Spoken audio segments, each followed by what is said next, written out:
So that's what we are going to discuss today. The usefulness, the purpose of the variance analysis, the implications. You see, I can share my screen.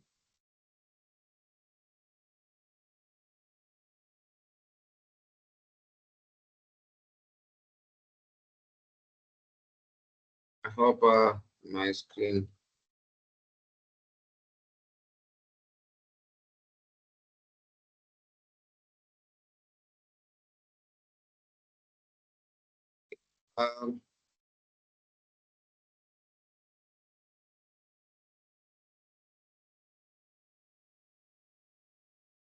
We have to report to the management, right? So control actions. We have to take control actions.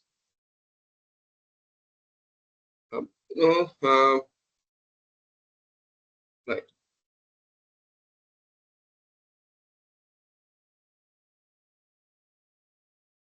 So budget, in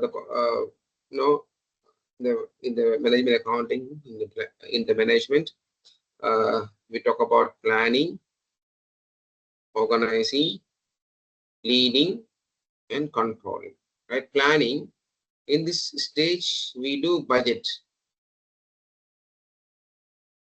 Budget. So budget start from vision, mission, goal, objectives. Right? By considering these things, budget is prepared, and the budget is communicated. Right? Based on the budget, the organization will organize the company, or the firm will organize into the departmental wise and different units. So that is called what? Organizing the activities, and the leading, right? They're communicating. So leading or communicating, right? The budget figures are communicated to each department, say marketing department, production department. Right? So the marketing department is responsible for generating revenue. For example, the sales target for the month, for each month, and revenue target revenue. So that is responsible of the marketing units. In the production department budget, when you look at how many units to be produced, and what are the material has to be used, what type of material has to be used, everything is explained, indicated in the budget. Then no need to explain over and over again. So once they look at the budget, each department, each division, each functional units can understand. So accordingly, they prepare their production schedule.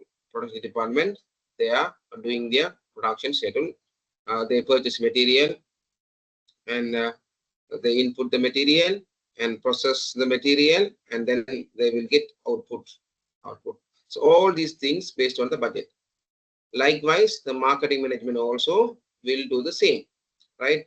What is this number of sales, how much units, and what are the sales target for each salesperson, representative units. Everything is communicated. Accordingly, they are work on that. So up to this, right? So they are in operation. Then now we come to the control. So this is the point we are going to discuss today a little. So control mechanism, we know that comparing the target. Compare the target and the actual result. Actual results. What's the target? Targets are indicators. Targets are indicated in the budget. Right? For example, monthly sales. So, but monthly sales should be 10,000 units. So that's a target. 10,000 units is a monthly target. Actual target could be 9,000 units. 9,000 units. So there are differences. That's a differences.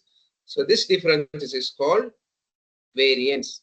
This difference is called variance. Analyzing these differences is called variance analysis. Variance analysis.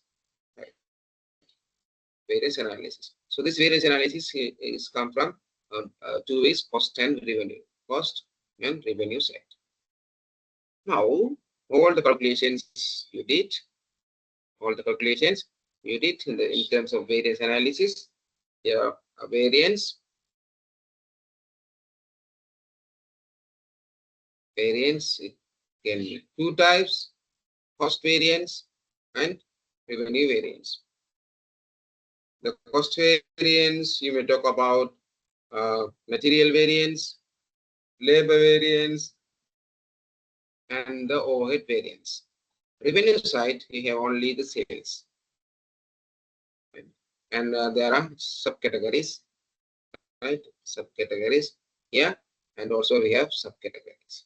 Now, in the last class, we talk about the reconciliation statement. Reconciliation statement. What is a reconciliation statement? Reconciliation statement, like bank reconciliation statement. As a management accountant or the in charge of the division, we have to write a report to the management regarding so why we deviate from the target. So what are the course of actions for that deviation? So the firm at the beginning of the period, in the budget, they indicated the revenue, right? The contribution or the profit they target, say 1 million rupees profit, 1 million rupees, and the actual profit would be just 0.5 million. So this is a huge difference. This is a huge variance. Now you have to submit a report, right? You have to reconcile, reconcile how this 1 million, right? 1 million becomes 0.5 million. So there are differences. So what are the differences? Cost of differences. One is the revenue side, another one is cost side. Then sometime the variance may be adverse and favorable. For example, in the market, the budget selling price was decided in the budget. Budgeted selling price is say 100 rupees. Budgeted 100 rupees, and the actual in the market, so there are a lot of things going on. Then we make it is 120 rupees.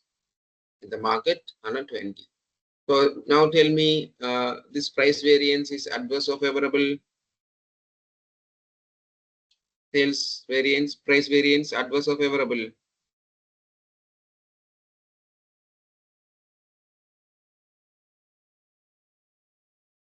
Adverse or favorable?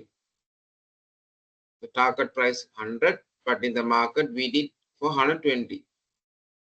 So this sales price variance is adverse or favorable to the firm? Am I audible? Am I audible to you all?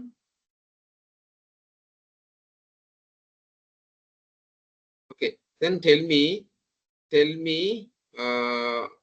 so we decide in the budget selling price 100, but in the market we made 420. So this is adverse or favorable to the firm? Plus or minus? It's a good sign. No, it's a good. So favorable, right? For each unit, the firm can earn unexpected 20 rupees. So this is favorable. But on the other hand, by increasing the selling price, the target could be 10,000. Already target 10,000. But now it's become 9,500. The target 10,000, but actual sales 9,500. This is adverse. Why? So we are unable to achieve the target. So the deviation is 500, adverse, right? Adverse. So we have to report this kind of adverse and favorable circumstances. So these are the reasons, like cost and other element of cost. So those variations has to be reported and arrive the final value, target profit, actual profit, right? So this is a target profit and this is actual profit, and the statement shows us these are the cause of actions, these are the reasons for the variance. Then you prepare this report, right? You prepare this reconciliation statement. Then you have to communicate this to the management, right? You have to report this thing in the form of report. The thing is, every manager, the top management, unable to read this kind of report, technical report, and it's a adverse, favorable, and right. So this is a reconciliation statement, and also right. So it looks highly technical for non-accounting managers. So therefore, you have to write a report. Further, in the control action, right? In the control, in the management, the control is a major important function management, right? Planning, organizing, leading, control, no, right? So here, the planning stage, we prepare budget with a target of 10 million, so 1 million profit. The control, right? We have to see the actual result. This is 0.5 million. 5 million. So the differences is 0.5 million. The differences. So they have to take control actions. They have to take control action. Control actions. So what are the possible control actions? If you are the sales manager, right, you can control, right? You can control. You have to achieve the target. If you are unable to achieve the target, you have to find the possible, right, possible causes for the differences, and in the future you have to adjust. You have to change your plan, marketing tactics, or you can propose new promotions, such kind of things. The production department in that way, right? Extra labors they work, and extra machine hours, or labor strikes, or poor quality material. That kind of things may happen, right? So that you have to investigate. So that is control strategies, right? Now we go to the PDF. Now we go to the PDF. Now we look at the control.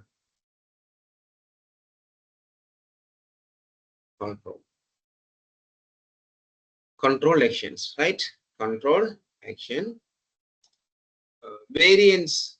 A variance would only be investigated if the expected value of benefit from the investigation and any control actions exceed the cost of investigation. When you do the investigation, right, there will be a cost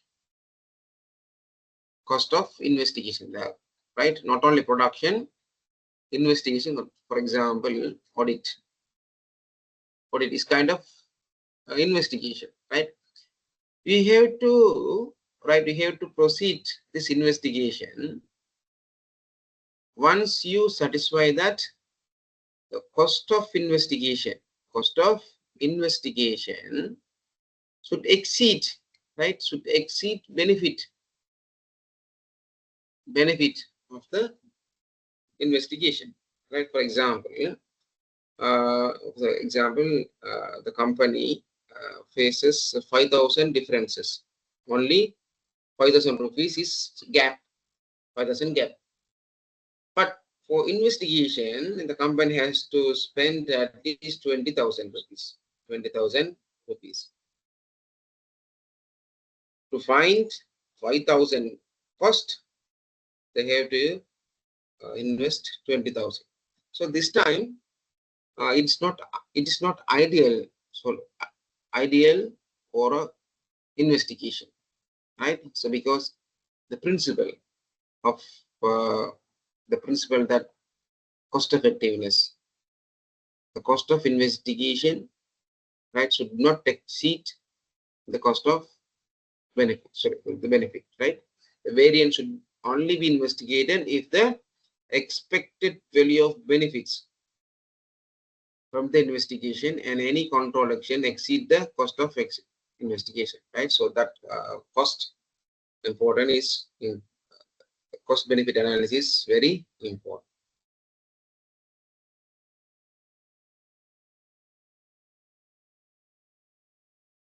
If the case the variance is controllable, right? Variance could be in two forms. Some variances we can control, some variations we cannot control. So we have to be care about controllable. Right? If the cause of variance, if the cause of variance is controllable, action can be taken to bring the system under control in the future, right?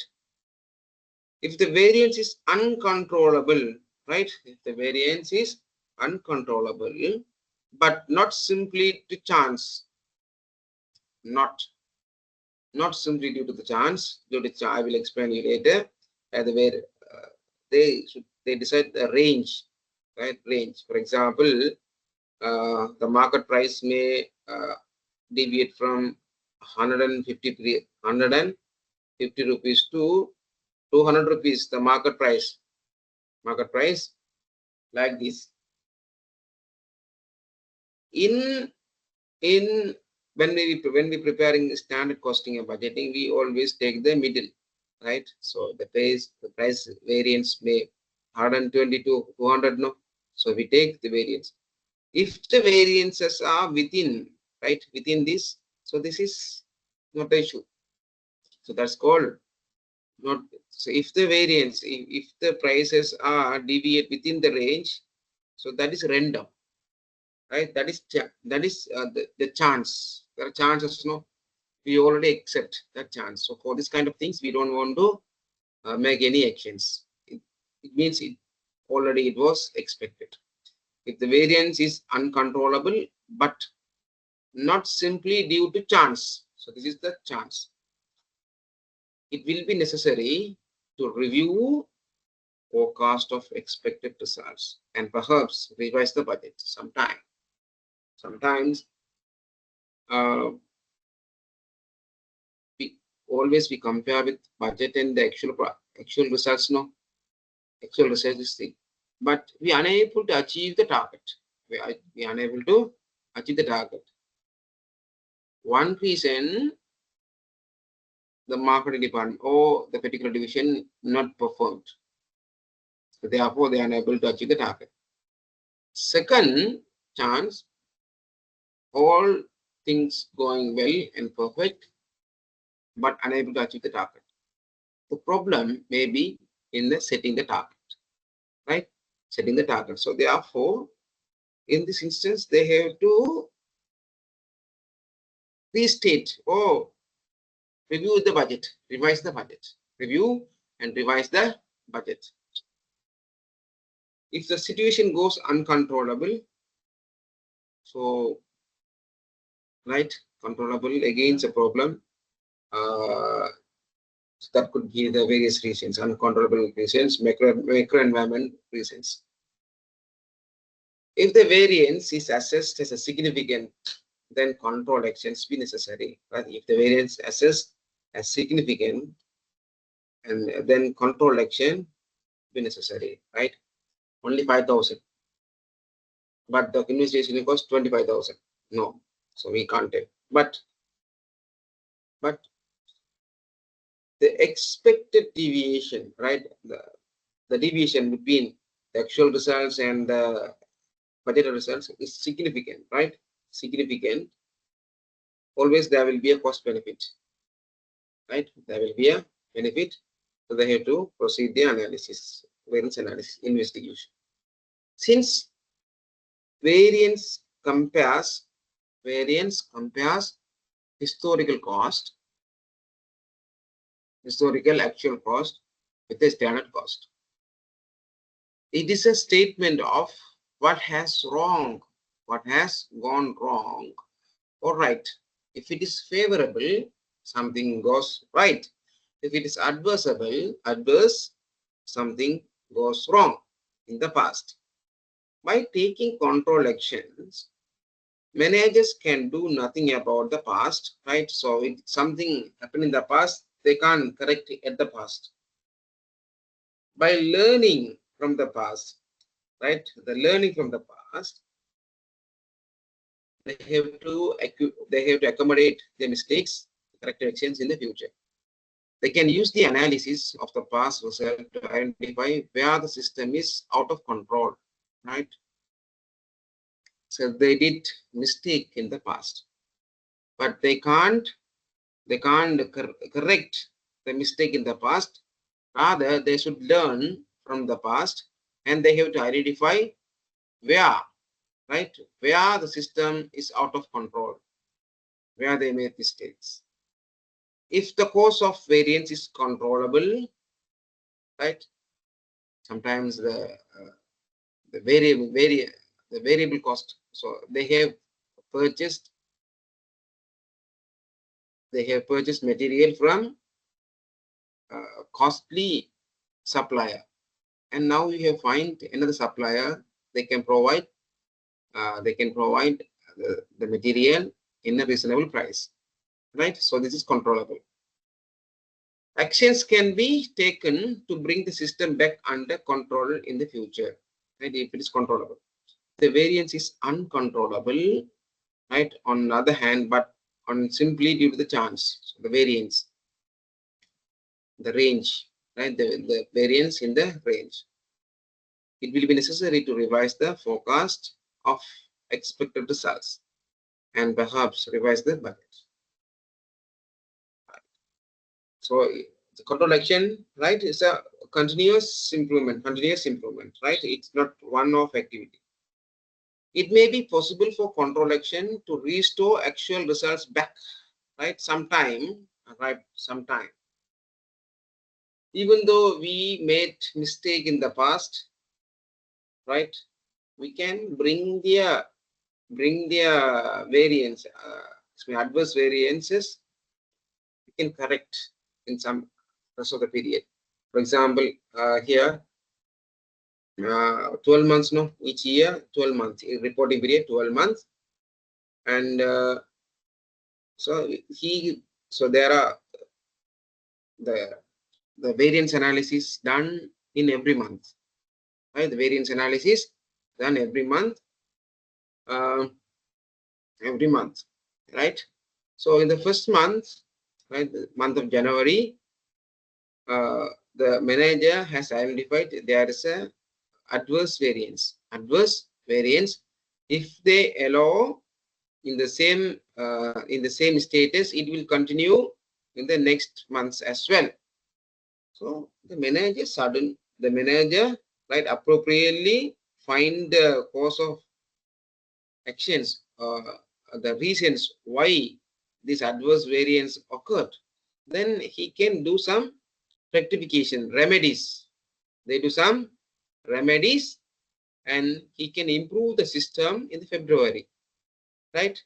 And the system come to the normal, and it continues in the future, right? So in this way, if they can restore, if the things go out of the scope or uncontrollable, so it's not controllable, it's controllable, but he can make some efficiencies, corrective actions. They can recover that first month loss adverse. So the example is given here.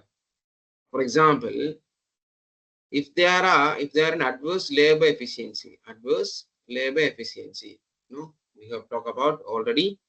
Labor efficiency is regarding what, the hours, labor hours, right? It causes labor hours, right? Labor variance in month 1, right, January, is 1,100 hours, right? Control actions by the production department might success in increase efficiency by standard 100. So what happened with the January, right? January, out of 1,000, so the standard hours has to be work only 1,000 hours. But in the January, they work 1,100 hours. 1,100 hours. The manager has found, right? It goes beyond the standard. Then he do the corrective action. He can improve the efficiency. He can increase the efficiency of the laborers, and he cut down the labor hours by 100 hours. Then in the forthcoming 11 months, he can right the control the additional 100 hours per month of next 11 months. He can recover that one. It was also possible that control actions might succeed in restoring better order of a situation, but improvement might not be sufficient. Right? Improvement may not be sufficient to enable a company to achieve its original budget. Say each year 1,000 hours. So each month 1,000 hours.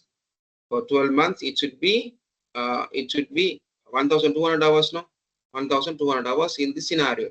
But in the month of January, he spent 1,100 hours. 1,100 hours. So altogether, it should be out of 1,200 hours. It consumes 1,300. Even though if they do the corrective actions in their future 11 months, right? So already done. No, he can't do anything, right? It can't be right original budget. So it is not possible to achieve the original budget. For example, for the 3 months, there has been an adverse labor efficiency in the production department, so that cost per output, the labor cost for the output was 800, right? 800, but the standard cost 500, right? Before they produce the product, the budgeted the standard cost of a product is 500, but due to the inefficient, right? Due to the labor inefficiency, the cost become 800. The cost become 800. So what is the control mechanism? Control mechanism should improve the efficiency, right? Should improve the efficiency, right? Control actions might succeed in improving efficiency, so that the unit cost, right, the 800 unit cost can be reduced to 700, 600, or even 500. They can achieve their standard. But the earlier excess spending means that the contribution in the master budget will not be achieved, right? So fast is fast, right? Due to inefficiency, we did the cost, right? We have to face the cost. We can't achieve the target, right? They can improve the efficiency, but actual results cannot be, the target results cannot be achieved. So depending on the situation and the control actions taken, the action may immediate effect, right? Actions may take immediate effect, right? So 1,000, right? 1,100 labor hours used, but due to the corrective actions, immediately they can bring it to 1,000 hours. 1,000 hours. So this is immediate effect. Or it may take several weeks or months to implement it. That sometimes it is not possible to the manager to bring this 1,100 into 1,000. So he can reduce it from 1,100 to 1,080, 1,050, 1,020, right, and 1,000. Right. So in this manner also possible. So January, February, March, April, May, and he can achieve this on May. Right. Sometimes it takes weeks or month. The effect of control action might short-lived, lasting only for the control period. Right. So the manager only look at this matter, and once it's come to the standard, he may leave. He may leave in. He may not pay more attention on that further, because as he thinks that I bring the things to the standard. No, short-lived control action, short-lived. So continuous controlling mechanism is important, right? He can't leave. He can't say I have achieved the target. No. So continuously he monitor. He or she should monitor the progress, but it is more likely to implement with a long-term improvement, right? It's not a short-term. Management should keep in mind the controlling action is not a one-time or short period time. So it's a long-lasting, long-term procedure. Right. Here, as a control mechanism, what are the possible cause of control? What are the possible control actions? What are the possible control actions? The control actions may be taken will depend on the reason why the variance occurred, right? So they have to investigate why the variance occurred, why the variance occurred. Some reasons for variance are outlined in the paragraph below, right? One is measurement error. One is measurement error. While they are setting the standard, or while they are recording records, inventories, right? So there are some measurement errors. In practice, it may be extremely difficult to establish that 1,000 unit of product A, to produce 1,000 units of product A, use 32 kilograms of raw material X. Sometimes, right, it's estimate, no, it's estimate. Scales may have been misread, or filtering or wastage of material may have gone unrecorded. There are, right, wastages that sometimes these wastages are not recorded properly. Items may have been wrongly classified. For example, for that they have to use material X3 when the material X, but for the production process they have to use material X3, but they have used material X8. The record X3, but actually they have used X8. So there will be a differences, no? The employees may have made adjustment to record to make their own proposal looks better. So therefore, they have to consider while they are recording the transactions, especially in the different types of materials. So it's called what? Measurement error, right? Measurement error. So while you consuming X, but you're recording Y. An investigation may show that control action is required to improve the accuracy of recording system. So that is one control action. That is one control action. What is that? They have to measure correctly accuracy of the recording, maintain the accuracy of recording, right? So budget is correct, actual results also correct, but the thing is that the difference of these two values could be arises due to the improper recording. Improper recording. So the management can take necessary actions to record the things correctly. So that is one control actions. Out of standard, previous, right? The standard was set before COVID or before economic crisis. That kind of situation also happened. So in that instances, right? In that instances, price standards are likely to become out of date when changes to the cost of material, cost of power, cost of labor, and so on. In the period of high inflation, it normally happens in the period of high inflation. In such circumstances, an investigation of variance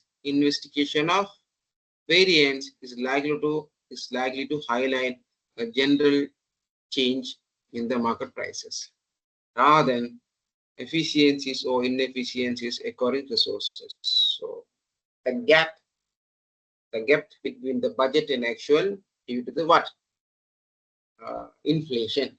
So we can't blindly blame the management. right? This is arises due to what? Out of control, market inflation. So that they have to revise what? They have to revise the budget. Standards may also be out of date where operations are subject to technological department or technology development or the learning curve effect. Learning curve effect. Earlier, the cost, the products was done through the manual system. Now the new technology has introduced. It simply reduce the cost, right? So earlier the cost they decided 1,000 rupees per unit. Due to technological advancement, now the cost become lower to 200 rupees per unit, right? So this variance may occur due to the technological advancements. So they can't always report we have favorable variance. They can't report favorable variance anymore. Why? So this is this variance, favorable variance arises due to technological advancement. Investigation of this type of variance is will provide information about the inaccuracy of the standard. Inaccuracy of the standard. Inaccuracy of the standard. And highlight the need to frequently review and update the standard. Right? It's necessary to review and update the standard. Time to time they have to review.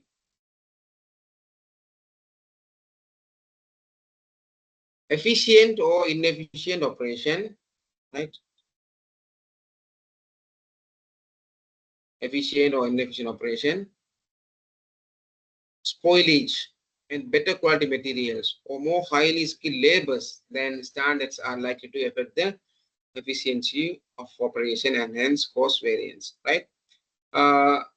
When a company uses skilled labor, right, skilled labor, specialized skilled labor, he may consume less working hours, skilled labors, working hours than unskilled labor. Or if we use a quality material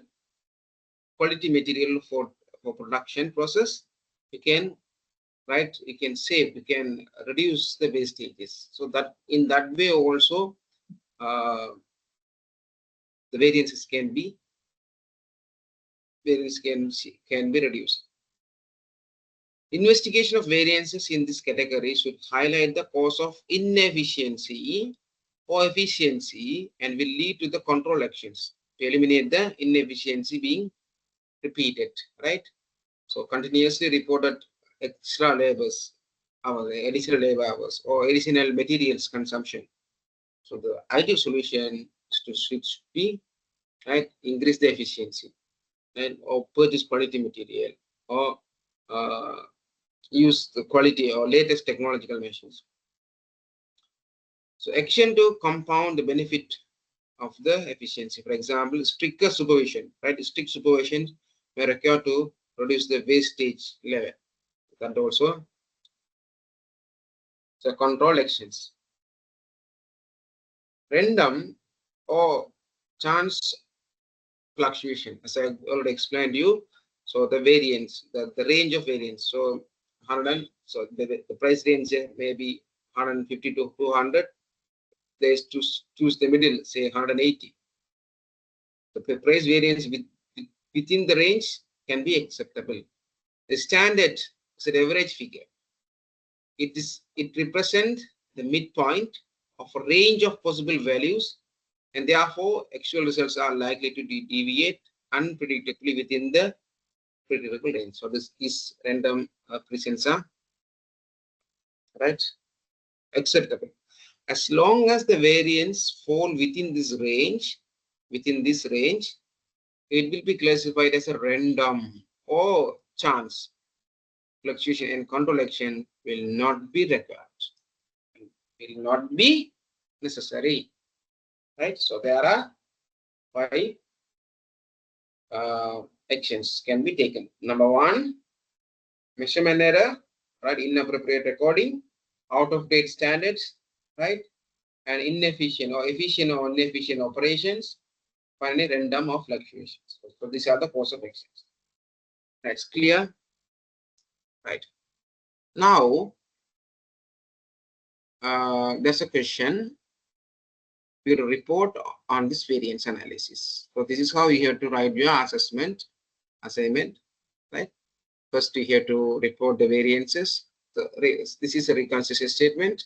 This is a reconciliation statement. As a management accountant of ABC Production LLC, you have prepared the following variance report for the general manager. So this is the report you have prepared. You found material price variance adverse. Usage variance adverse, price variance favorable, right? Total material variance 2000 rupees, right?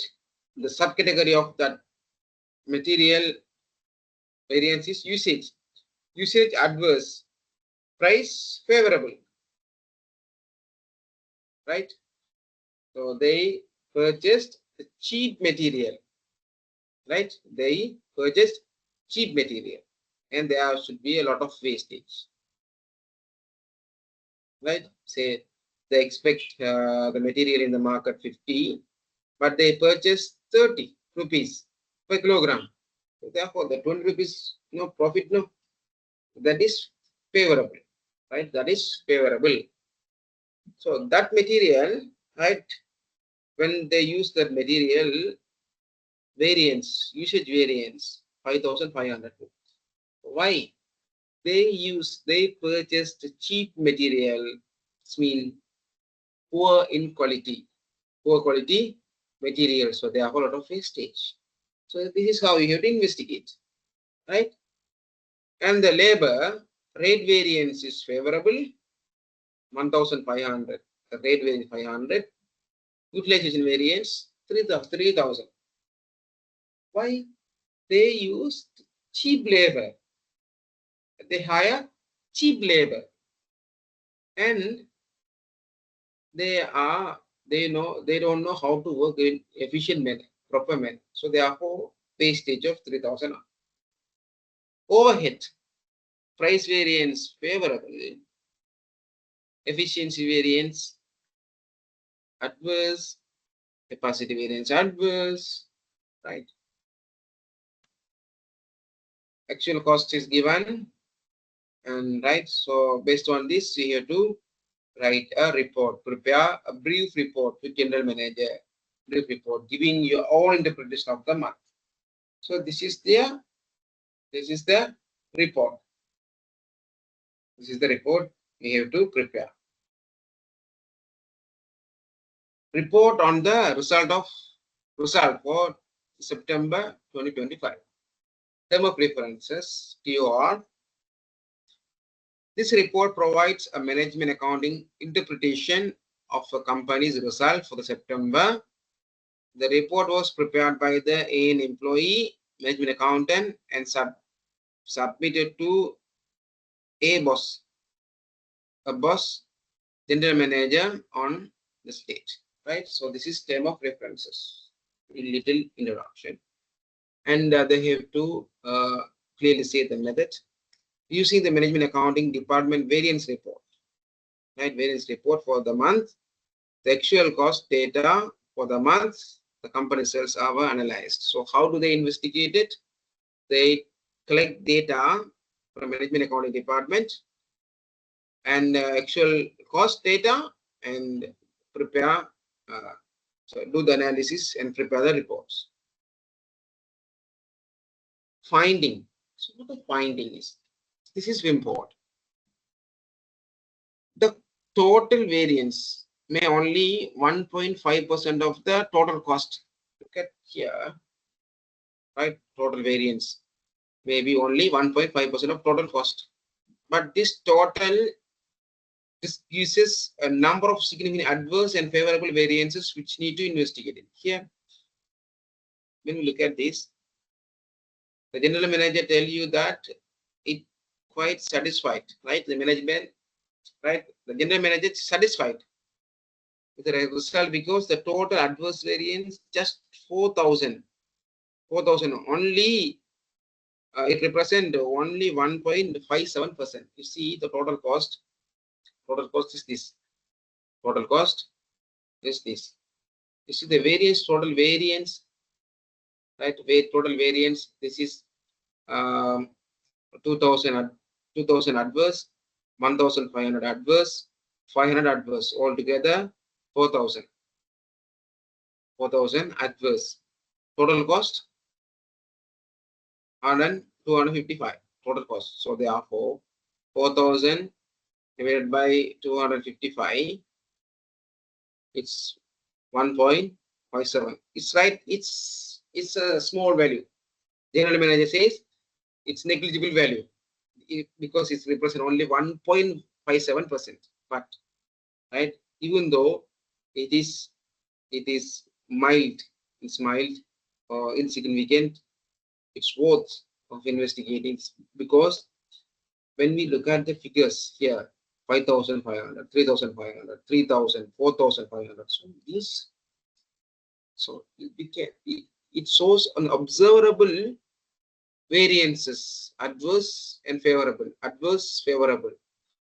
By aggregating together, it looks small, negligible, but at individual level, it's significant. It is material. So therefore, it's worth investigating. We cannot see at surface level. We have to go in detail. We have to take some insights. The fact that there is a favorable price variance, you see, so they are going to look at a report on the material variance. The fact that there's a favorable price variance and adverse usage variance could indicate interdependence, right? These are the dependence. The purchasing department may have bought a cheap material. They have purchased a cheap material, but this cheap material may have been more difficult to work with, right? Cheap materials always, most of the times, they are poor quality. So therefore, it's very difficult to work with that material. So that more material was required per unit produced. The possibility of such interdependence should be investigated, whether or not there's an interdependence, right? Both variances to require investigation since they reported, right, 5.5% and 3.5% of their actual material cost for the month, right? So at total level, just only 1.5. But when we look at this matter individually, and it represents 5.5 price and usage variances, right? So the cause of this difference could be what? The purchasing department purchased poor quality material at a lower price. That could be the reason. Labor variance. Again, there could be an interdependence between the adverse utilization of variance and favorable rate variance, right? Usage variance, so efficiency variance, and the rate variance. Less skilled, right? Less skilled, lower paid, right? Unskilled labor or lower skilled labor paid at lower rate.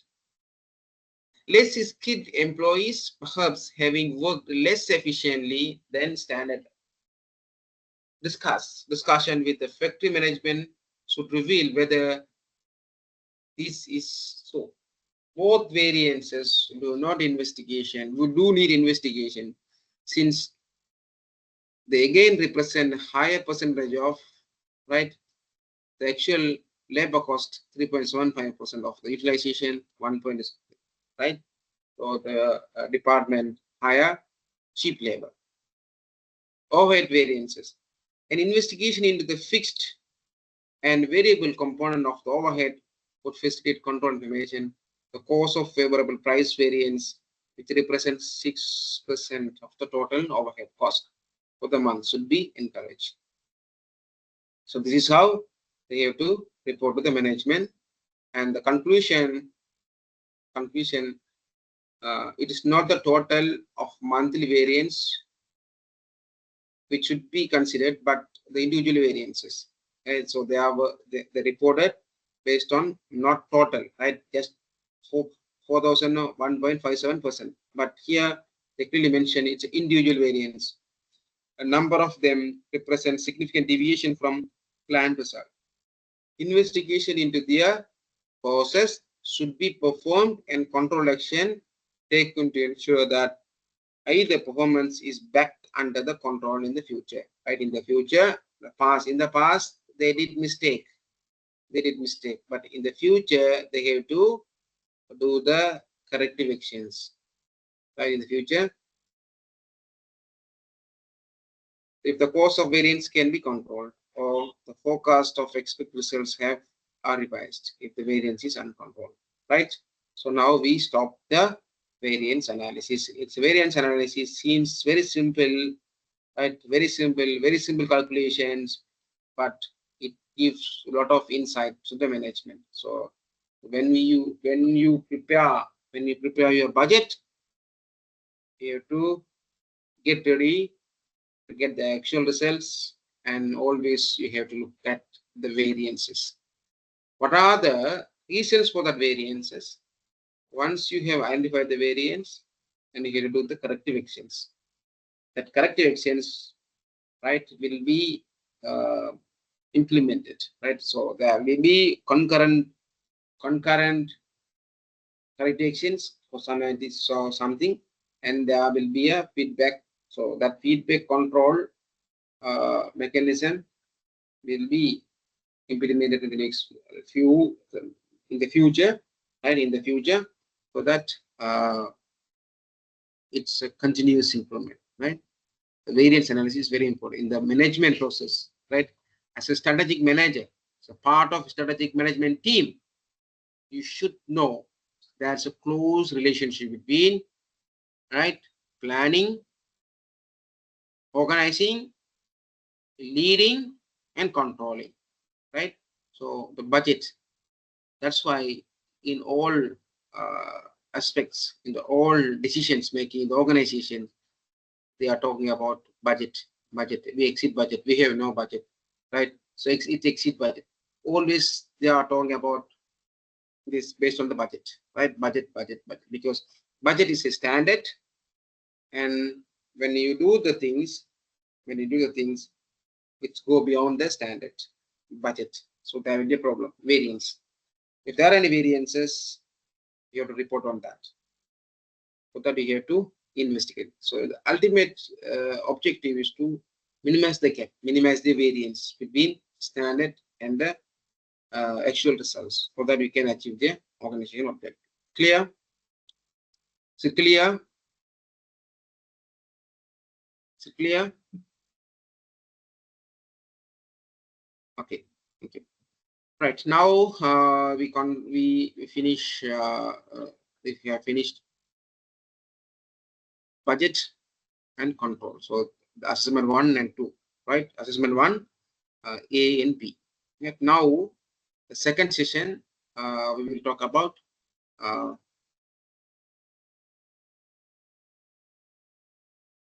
marginal costing, right? Marginal costing.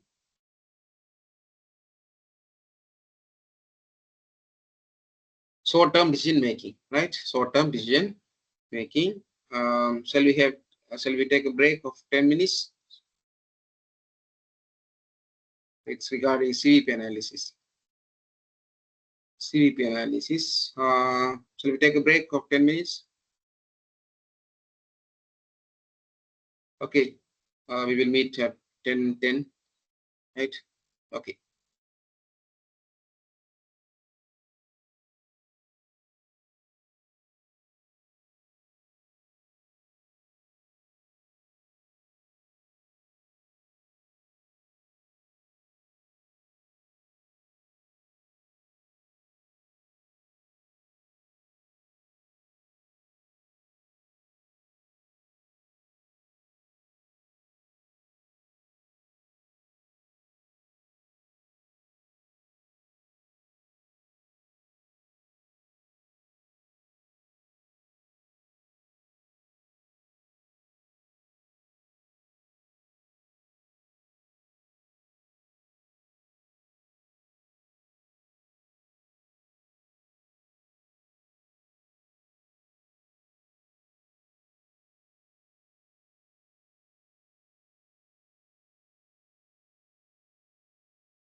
Okay.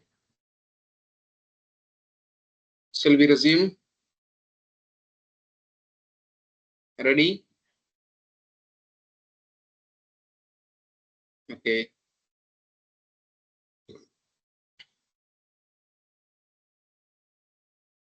Now we talk about short-term decisions. It's regarding the assignment number 2. This one. So here we will talk about, today's session is talk about this one, right? Critically analyze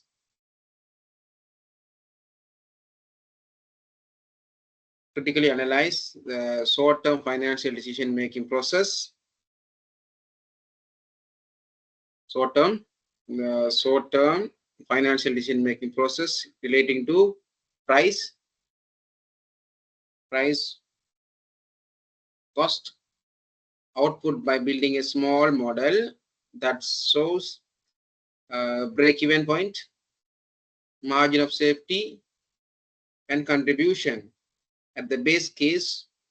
As a base case, one change the price or cost, right? So we have to find what happened if the price changes and what happened if cost changes.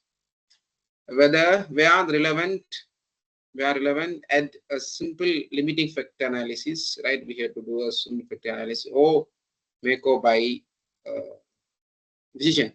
State main method assumptions and one limitation of break-even point, and conclude with clear recommendation.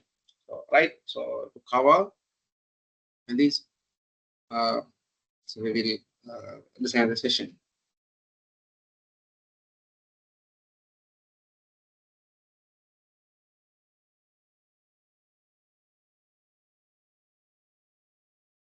Short-term decision making. Here, this chapter consists of cost volume profit analysis, right? Cost volume profit analysis. It's compute the contribution from a product, service, and activities, compute break-even point, identify volume required for given target profit, single limiting factor analysis. Single limiting factor, identify the optimum production or sales mix for a single limiting factor scenario, right? This kind of things. And the relevant costing analysis, it is necessary for short-term analysis and long-term decision making. Out of this, identify the relevant cost for a short-term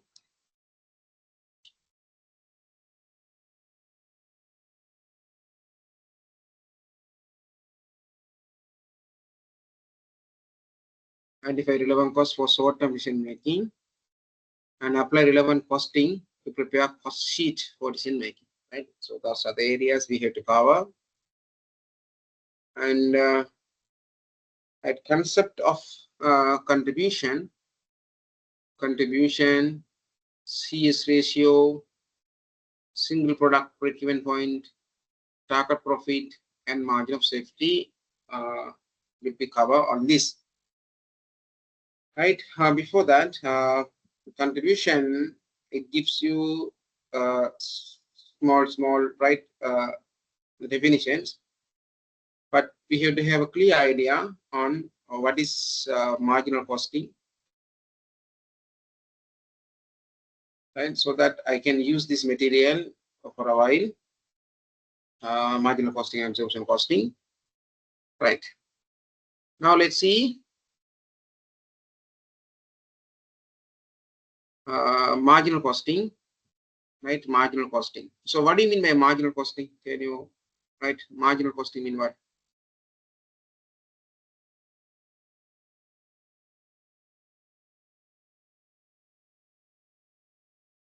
Marginal costing. What do you mean by marginal costing? Marginal costing. So when we talk about short-term decision,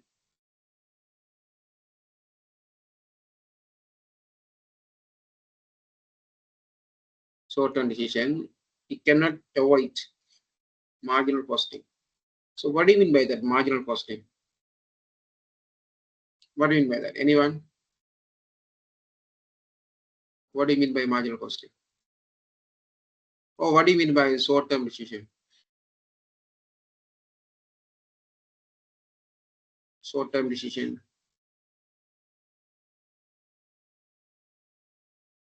In the short run, right? In the short run, right? In the short run, so assume that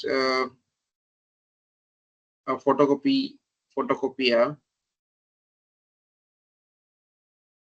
photocopy shop or communication, right? A communication shop. So they are providing photocopy services. The photocopy service, right, in that shop communication. So they are producing what? Photocopier, right? The machine. The main machine is photocopier, right? Main machine, right? So in that shop, what is the major fixed cost? What is the major fixed cost? What is the major fixed cost in photocopy shop? Fixed expenditure is what? Photocopier.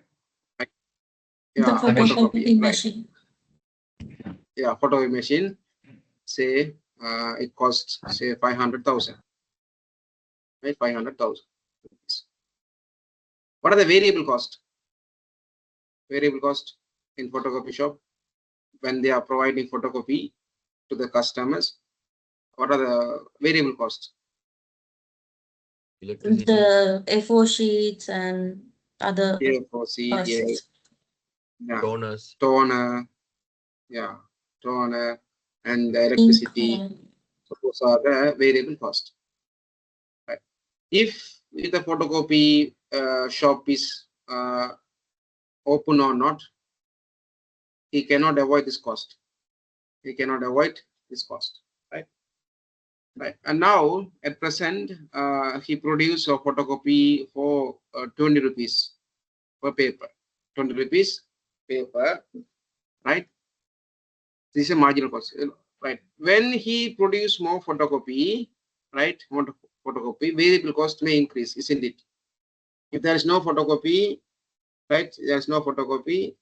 He face only the fixed cost only. Fixed cost only. Fixed cost only. It is fixed cost. Fixed cost. When he increase the number of copies, right? Variable cost increases. Variable cost increases. Total variable cost increase. Variable cost is this. This is variable cost. Variable cost. If there is no production, zero production, cost also zero, right? Variable cost zero.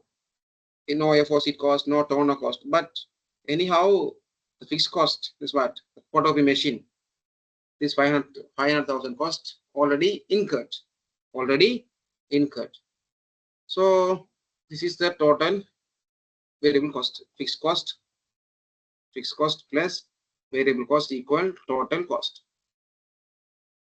Total cost. Right.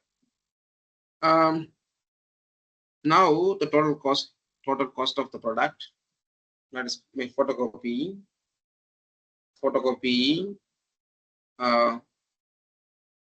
A4 sheet plus toner plus electricity equal. For example, the cost could be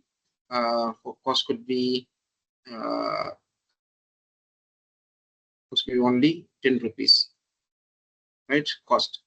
Selling price on 20 rupees, right? And how much contribution per unit? Say 10 rupees profit. 10 rupees is a contribution. 10 rupees is a contribution, right? Now he realized by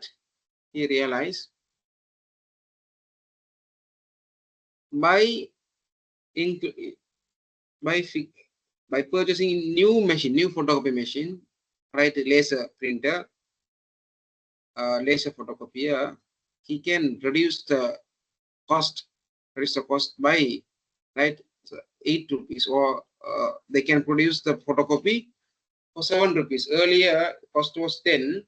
Now the photocopy cost is 7. Earlier 10, now 7. because of he has installed new advanced photocopier, right? Is it possible to switch to existing photocopy machine to new photocopy machine quickly? Is it possible?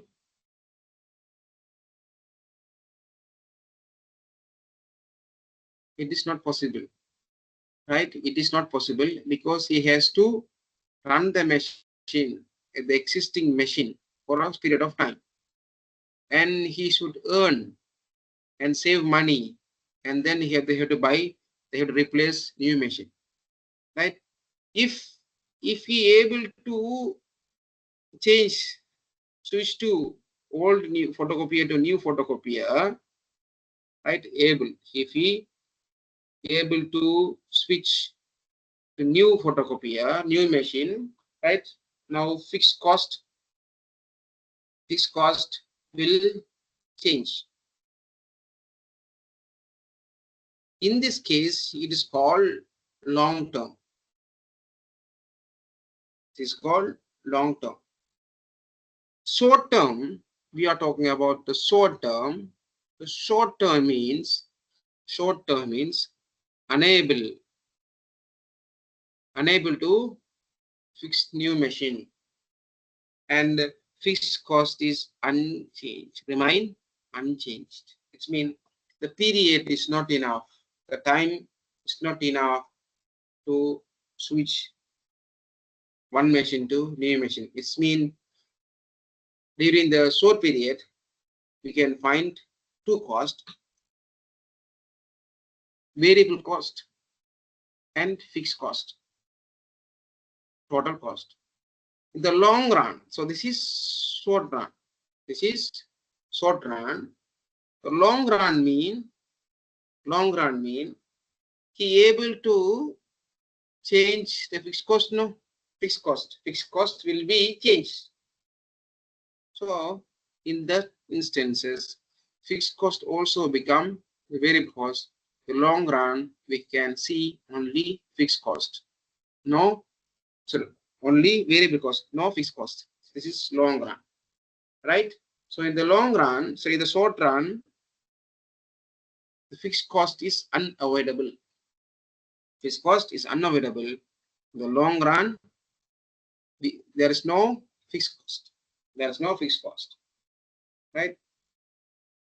In simple, if there are any fixed cost in the production, that is considered as a short run. If there is no fixed cost, all costs are variable, then that is considered as long run, right? Is it clear the difference between short run and long run? Short run, long run is not about the period. So 6 months, 12 months, 1 year, 5 year, 10 year. No, not based on the period, not based on the number of months, physical month, actual month. Actually, the division of long run, short run based on the ability to change a fixed cost. It's a new machine, right? Old machine to new machine. For example, photocopier shop, within 6 months or 1 year, within 1 year, he can change old machine to new machine. Possible or not? Possible or not? Within 1 year, photocopy machine can be changed or not within 1 year?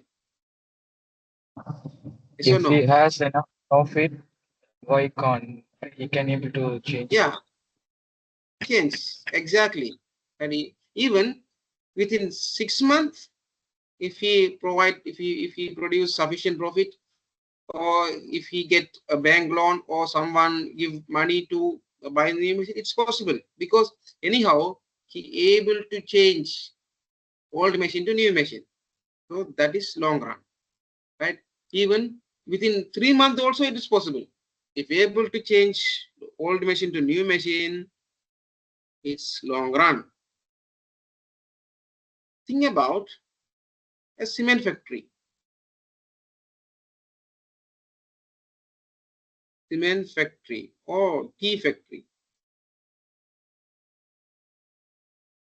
Is it possible to change, replace old machine, the new machine within 1 year or 2 years or 5 years or 10 years?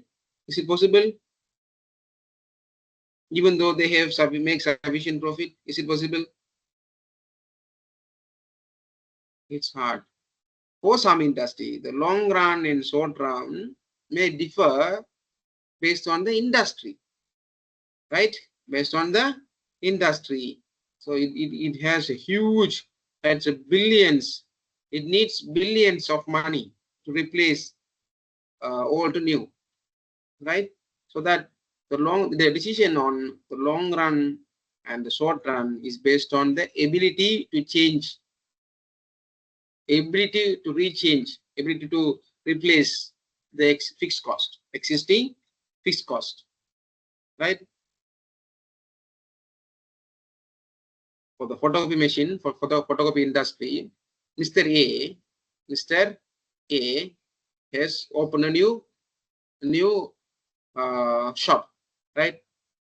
Within 1 year, he changed old machine to new machine, right? 1 year, only 1 year. Mr. B, right, change the machine, right? Change 5 years, within 5 years, right? So for Mr. A, right, the variable cost and fixed cost, total cost, valid for 1 year, valid for 1 year. For Mr. B, the variable cost plus fixed cost, valid for how many years? 5 years, right? So for this Mr. A, right, for this Mr. A, photocopy machine, having photocopy shop, A, the short run, what's the period of the short run here? For him, short run, how many period? How long short run for photocopy machine A company, for Mr. A? Short run only 1 year. Mr. B, short run,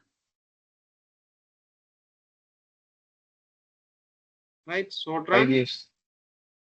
5 years. Yeah, because within this 5 year, he unable to change the fixed cost. Then his short run is 5 years. For Mr. A, he able to change the fixed cost now. Then its short run is 5 years. If the Mr. C, every month he change a new machine. Every month he change a new machine. Mr. B, Mr. C, every month he change new machine. So his short run is 1 month. Short run, right? Cement factory, it's changed every 50 years or 30 years, right? So short run, up to 50 years is short run, right? The short run and long run is not based on the period, the time, not based on the time. It is based on the ability. It not based on the time, not based on time. Rather, it is based on ability to change the fixed cost, right? Not based on the time, but it's based on the ability to change the fixed cost. That is short run, right? Short run and long run. So now we are talking about short run decision making. Short run decision making, right? Short term decision. Short term decision means the assumption is there are two costs. Number one, variable cost. Number two, fixed cost, right? There are two costs, but this fixed cost is unchanged.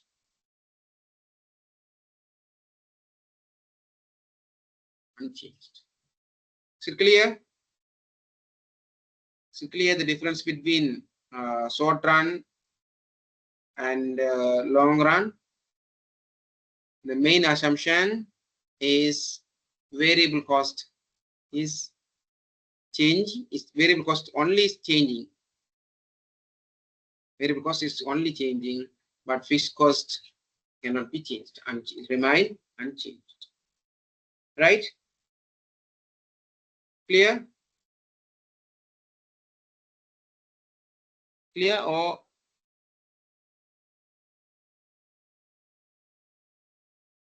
what do you think about this? Okay.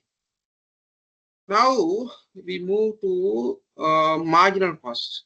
Marginal cost mean, say the same example, marginal cost. Marginal cost remain unchanged, right? Remain unchanged per unit.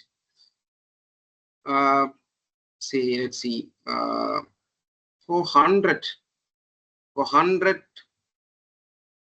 prints, 100 prints, it cost 5,000 rupees. 5,000 rupees, right? To print 100 papers cost 5,000 rupees. To print next print 101st unit, it cost 5,020. 5,020. Then what is marginal cost? Marginal cost. Marginal cost mean changes in total cost over changes in total quantity. Right? Here, total, right? Total in cost, how much? Changes in total cost, how much? Here, is your total cost now? 20. How much changes in total cost? How much? 20. How much changes in total cost? How much? 50. No, 20. No, 20. Sorry. 20. 20 changes. Say 5,022, 5,000 over changes in quantity. 1. 1. So therefore 20 over 1 equal 20. Marginal cost is 20. Marginal cost is 20, right? So can you remember the behavior of variable cost and behavior of fixed cost, right? Behavior of variable cost, right? If the production is 0, right, cost also 0. Right? When production increases every unit, right? Here 5,000.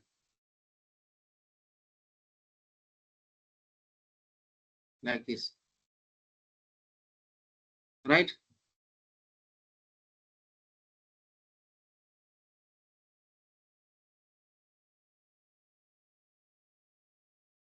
So this is 5,000. Right? When production is 0, then cost also 0, and when production 100, total cost or total variable cost also 5,000.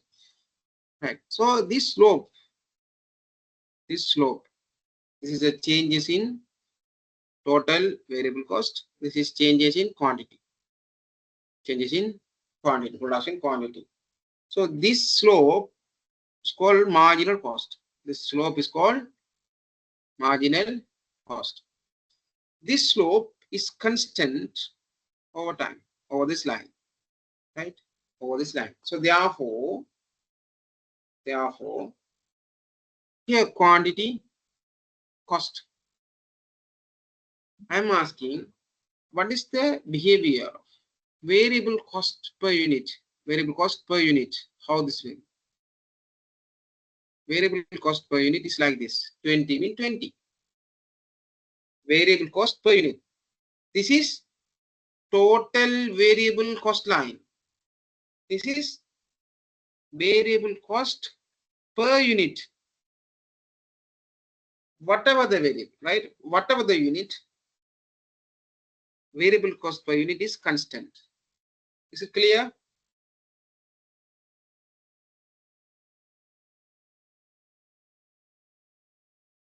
Other way around, let's see the fixed cost, right? Fixed cost, say 500,000. 500,000 is fixed cost. Even though the production is zero, how much? Production is zero. The machine cost 500,000, right?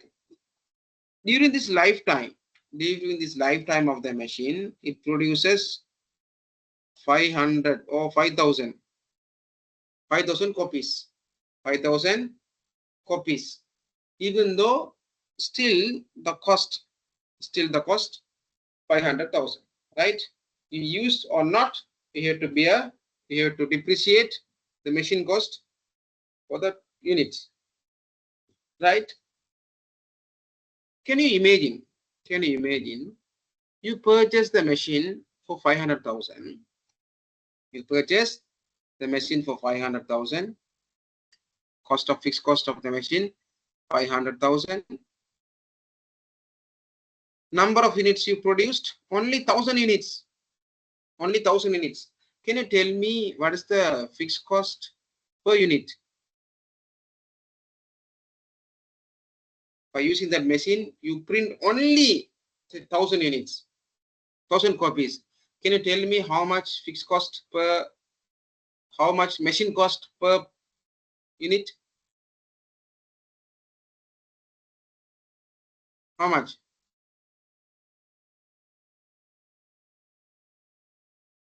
500. 500,000. 500 rupees. Sorry. Yeah, 500 rupees. 100. Yeah. If you produce 10,000 units, how much fixed cost per unit? 50 rupees. 50 rupees. If you produce 100,000 units, how much? 5 rupees. 5 rupees. If you produce 1 million, units, how much? 50 cents. 0.5. Yes. Then you see the behavior. Fixed cost per unit. Produces. So if you produce only zero, only one, the cost could be 500,000. If you produce 1 million units, then your cost will be 0.5. Right? If you produce only 1,000 units, you will get 500 rupees. So this is the fixed cost per unit behavior. Now we compare these four figures. We compare these four. This one, and this one. This is total fixed cost. This is total fixed cost, total variable cost behavior. This is total. This is per unit. Variable cost per unit. This is fixed cost per unit.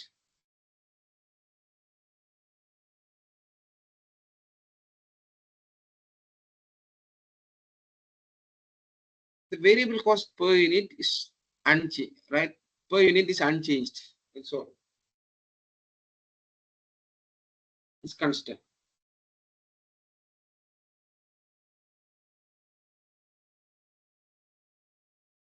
Is it clear? So by definition, marginal cost means product cost. How much cost How much? How much cost incurred when producing additional 1 unit? Right? The amount of cost incurred to produce additional 1 unit. It's called marginal costing, right? Marginal costing we can talk about during the short term only, right? In the short term, the thing is, so there are two technical terms. One is short run and marginal cost. Short run and marginal cost. Short run means there will be two costs. Variable cost plus fixed cost. And the marginal cost means to produce additional 1 units, how much the additional cost, additional cost for next 1 unit. So clear?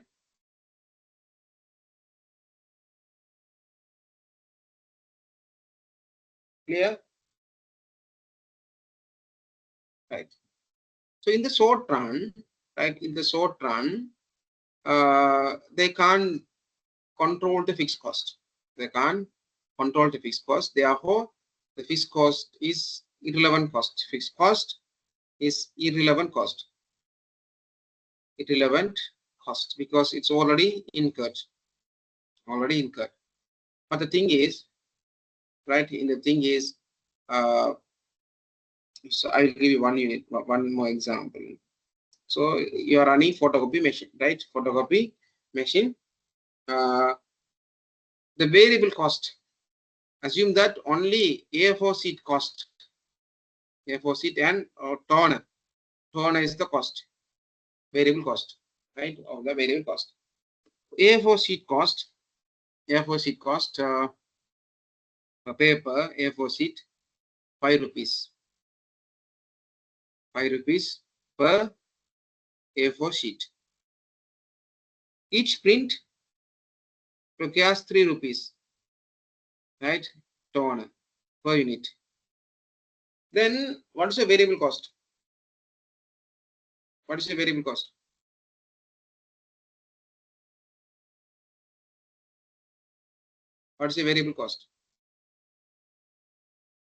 When you take additional 1 print, right? You take 1 print, how much your cost?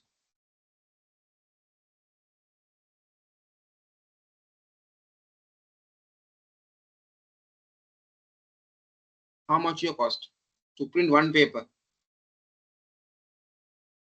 8 rupees. A customer comes, visit your shop and ask for photocopy, and how much your minimum cost, minimum you have to buy from him? 8 rupees. How much? 8 rupees. 8 rupees. This is the minimum charge, right? The customer, but normally you sell in the shop for 20 rupees, right? 20 rupees. How much your margin? Profit, how much? Profit mean margin, right? Profits and different term. Okay. How much profit? The cost is 8, but you are selling for 20. Then how much your profit per paper? 12 rupees. Right, 12 rupees. 12 rupees. 12 rupees. A big customer asking you, I'm going to take 1,000 copies. 1,000 copies. Then asking for discount. Discounted price for photocopying. How much you will charge? Then he asked 7 rupees. 7 rupees per copy. So that he will pay only 7,000. Do you agree this conduct or not? Not at all. No, why is that? Last deal, 1 rupees going below the Rupees, cost. yeah, yes, 1 rupees. We are not accept. But if the customer pays you 8 rupees, 8 rupees, no profit, no loss. Break No even. profit, no loss. Better do, right? Leave, not take, not accept. This is the point. 9 rupees, do you accept? Can accept. Yeah, can, right? Can accept, because for each product, each print, you can take 1 rupees profit. So 1,000 rupees, 1,000 units, then you can earn 1,000 rupees, right? So this time, do you consider about the fixed cost of the machine? Do you consider when No. you decide? Yes, we can't consider, because this is irrelevant. In the short run, fixed cost is irrelevant. Fixed cost is irrelevant. We cannot consider when making profit, when making decisions. It is called irrelevant cost in the short run, right? So based on this note, we will start the session formally.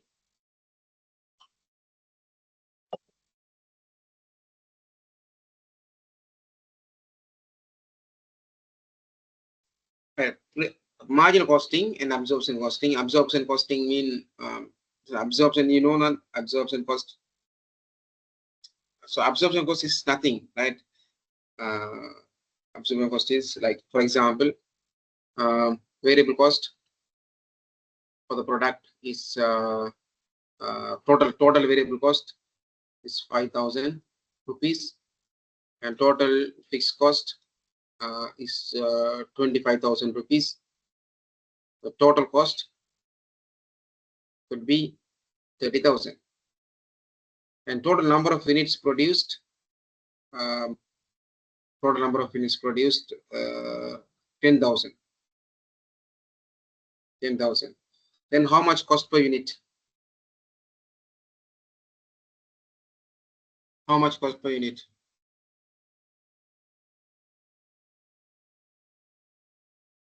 3 rupees. 3 rupees. How? This 330,000 divided by 10,000 is equal 3 rupees, right? The total cost, right? The total cost is absorbed based on the number of units. This is absorption costing. But the marginal costing is different. So marginal costing, we are considering short run only, right? A short run, and fixed cost is irrelevant in making a decision. Here, how much total variable cost? 5,000. Do we consider fixed cost in the marginal costing? No, we are not considering the marginal costing. So therefore, total cost 5,000 and number of units 10,000. How much variable cost per unit? How much variable cost per unit? 0.5. Right, this is the difference. So this is absorbed. Absorb mean divide. Right.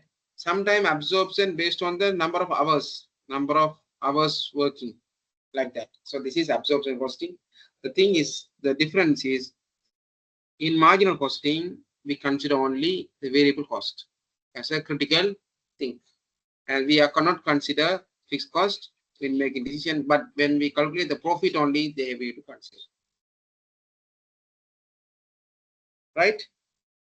Anyhow, it is enough, I think. So that is absorption costing. Right. Now let's see the marginal cost. Marginal cost.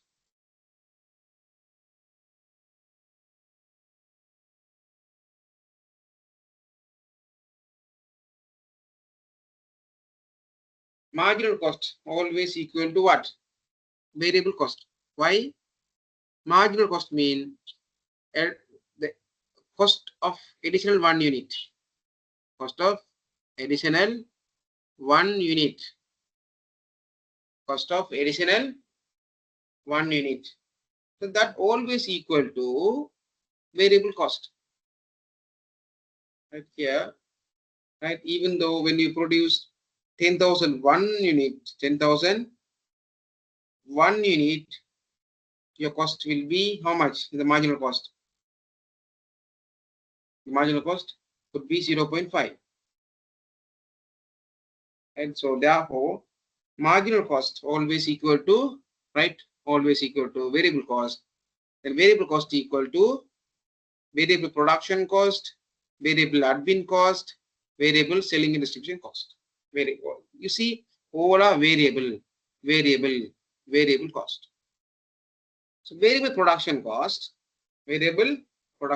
equal direct material cost, direct labor cost, direct expenses, variable production overhead, direct, right? So not direct, variable production overhead. All of these things called what? Variable production cost. And further, we take the important term is contribution. Contribution, right? Contribution means, here in this example, the photocopy paper example,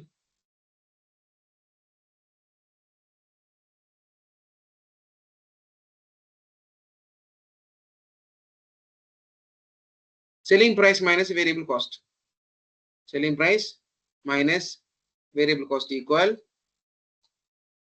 selling price minus variable cost equal, contribution mean selling price minus variable cost.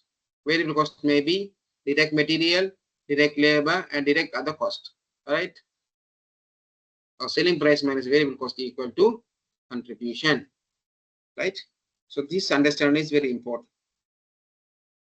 So unit contribution means unit selling price minus unit variable cost.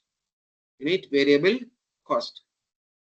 Total contribution mean if you find the unit contribution per unit into sales quantity, number of units. So this is the equation. Or else you can find in other way, the total contribution equals total sales revenue minus total variable cost. Total variable cost. So in any form, we can find the contribution, but there are differences: unit contribution and total contribution. Right? Unit contribution means per unit. Total contribution mean for total sales units. Clear? Okay.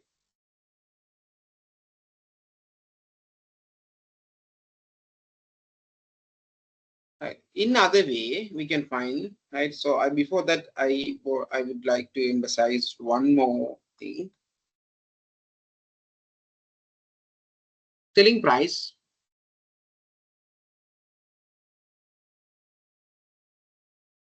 Selling price 100. Selling price 100. Variable cost, right? Variable cost 60 rupees. And how much contribution?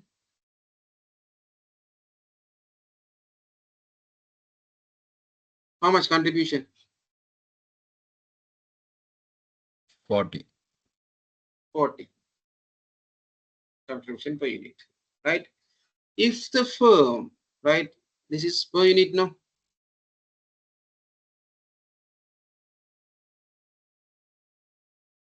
This is per unit. If the firm produce 10,000 or 1,000 units, how much selling revenue? How much revenue? 40,000.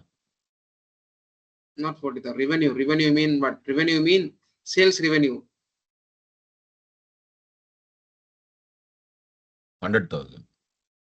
Very good. 100,000. And variable cost per unit 60. 4,000 units.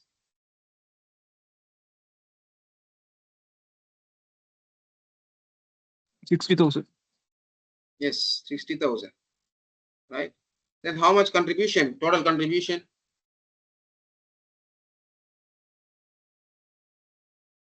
40,000. 40,000. You can find this 40,000 in two ways. In two ways. One way, you find the unit contribution into number of units, 40,000. Or we can take it total. Total revenue 100,000, total variable cost 60, and again, so in both ways we can take. Another thing is fixed cost. Fixed cost. We can't find fixed cost per unit. We can't find it. Right? So by unit basis we couldn't take the fixed cost, but assume that fixed cost for the product is 20,000. So 25,000. Fixed cost is 25,000 during the period. How much profit? Contribution is different from profit. Contribution mean selling price minus variable cost. Contribution mean selling price minus variable cost. Profit means contribution minus fixed cost. Contribution minus fixed cost. That's the actual profit. How much? How much profit for the period? Contribution 15,000. minus fixed cost. How much? 15,000. 15,000. This is true. Why? The total cost of the product, total cost, total profit equal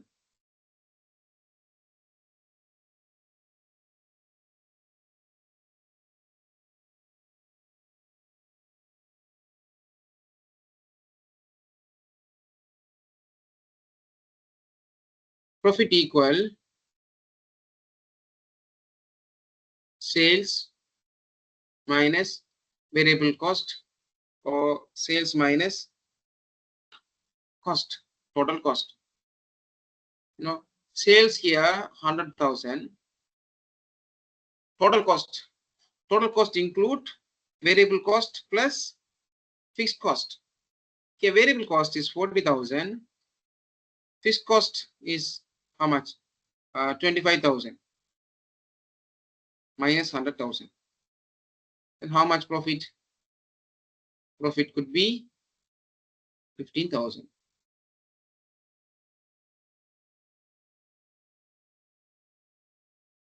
We can get the same results here. Right? Same result. So this is the formula. This is the formula, right? Contribution is selling price minus variable cost, and profit equal contribution minus fixed cost, or selling price sales revenue minus variable cost minus fixed cost. So in any way you can find, right? This is the basic. This is the basic total contribution. Here total fixed cost plus profit. You can find contribution in other way.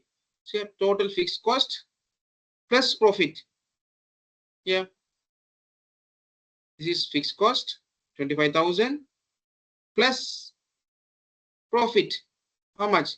25 plus 25 plus 15. How much?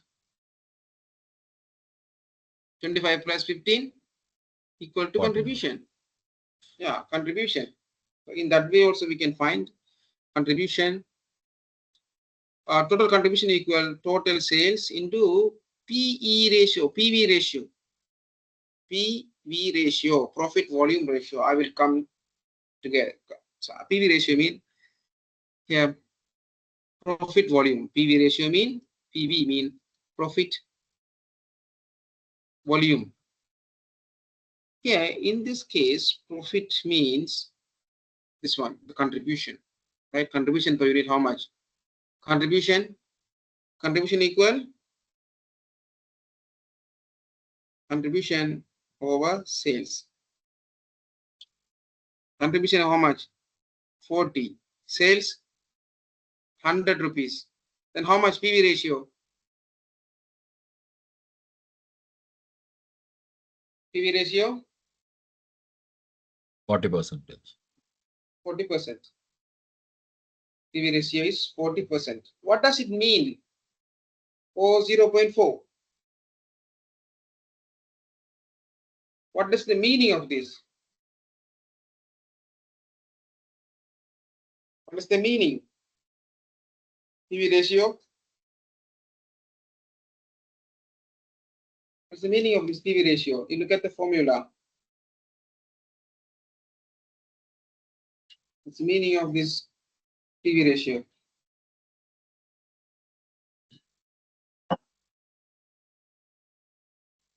It has meaning. It has meaning that when make, right, when make 1 rupees sales, 1 rupee sales, make 0.4 profit, right, after break-even point. After break-even point. Or 100 rupees sales, for each 100 rupees sales, it give you 40 rupees a profit after break-even point, right? So accordingly, the new formula, total contribution equal total sales into PV ratio. In here, how much sales? How much sales? 100,000. PV ratio 0.4 or 40% equal how much? How much? 40,000. 40,000. It's given. It's given. Right. So in that way also we can find total profit equal total contribution minus fixed cost. Total contribution minus fixed cost. Yeah. To profit equal. This is a total contribution and this is fixed cost. Then total contribution minus fixed cost equal profit. Total profit equal total contribution minus fixed cost. Right.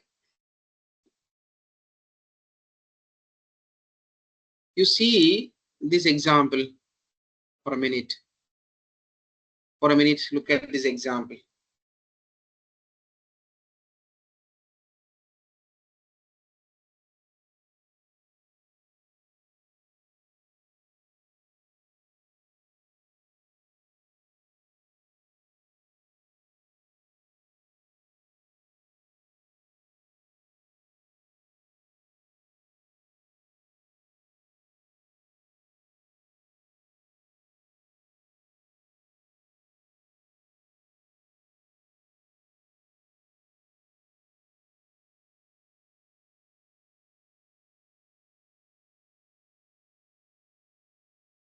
Right?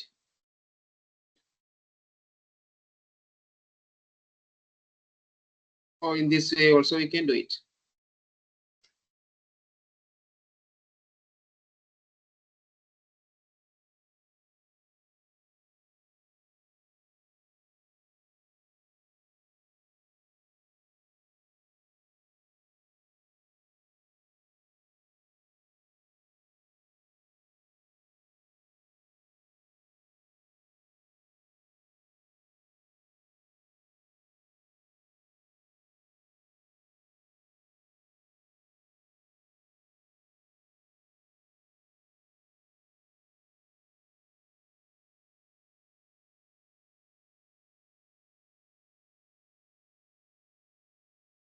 Right. So that is about contribution, right? Contribution, right? Cost volume profit. Sometimes this marginal costing analysis, sometimes it's called CVP analysis. Cost volume profit. Cost volume profit analysis. It's the study of the effect on the future profit of the changes in fixed cost, variable cost, sales price, quantity, and mix. Right. So it's analysis. It's analysis mean what happened if selling price changes. So selling price become 110, or variable cost increases by 70 rupees. Then what the impact of contribution, right? The fixed cost will change to 20,000, 25,000 to 40,000. What the impact?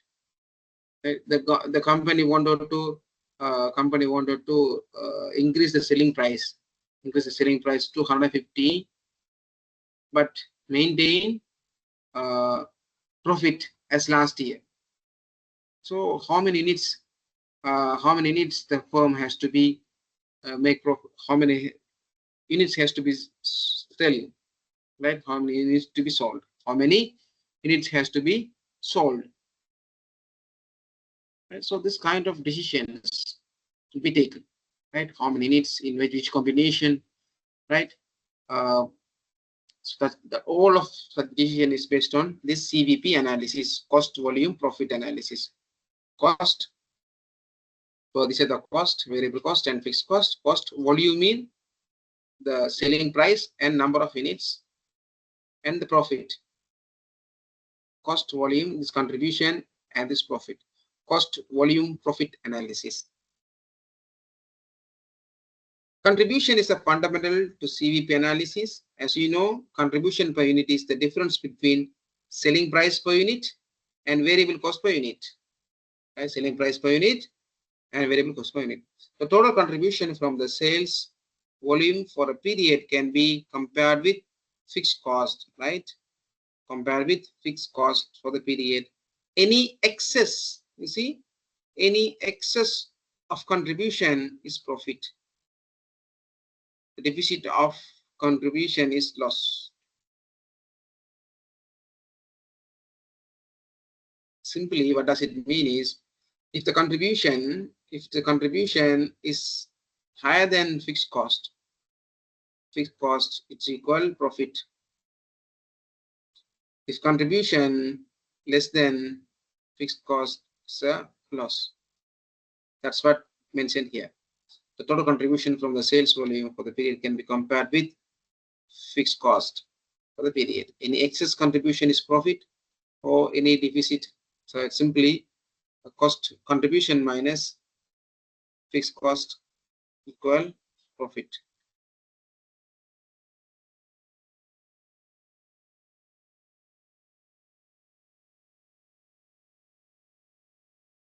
Right. So what is break-even point? What do you mean by break-even point? Have you heard about this term, break-even point? What do you mean by break-even point?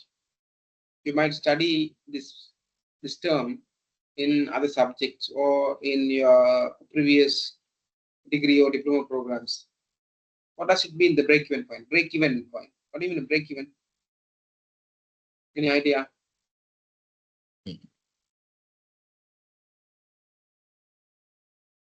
Margin on the cost covers the total overheads. Right. I share one of my experience. Right. I share an experience. So I did a case study in one of the famous company, right? The company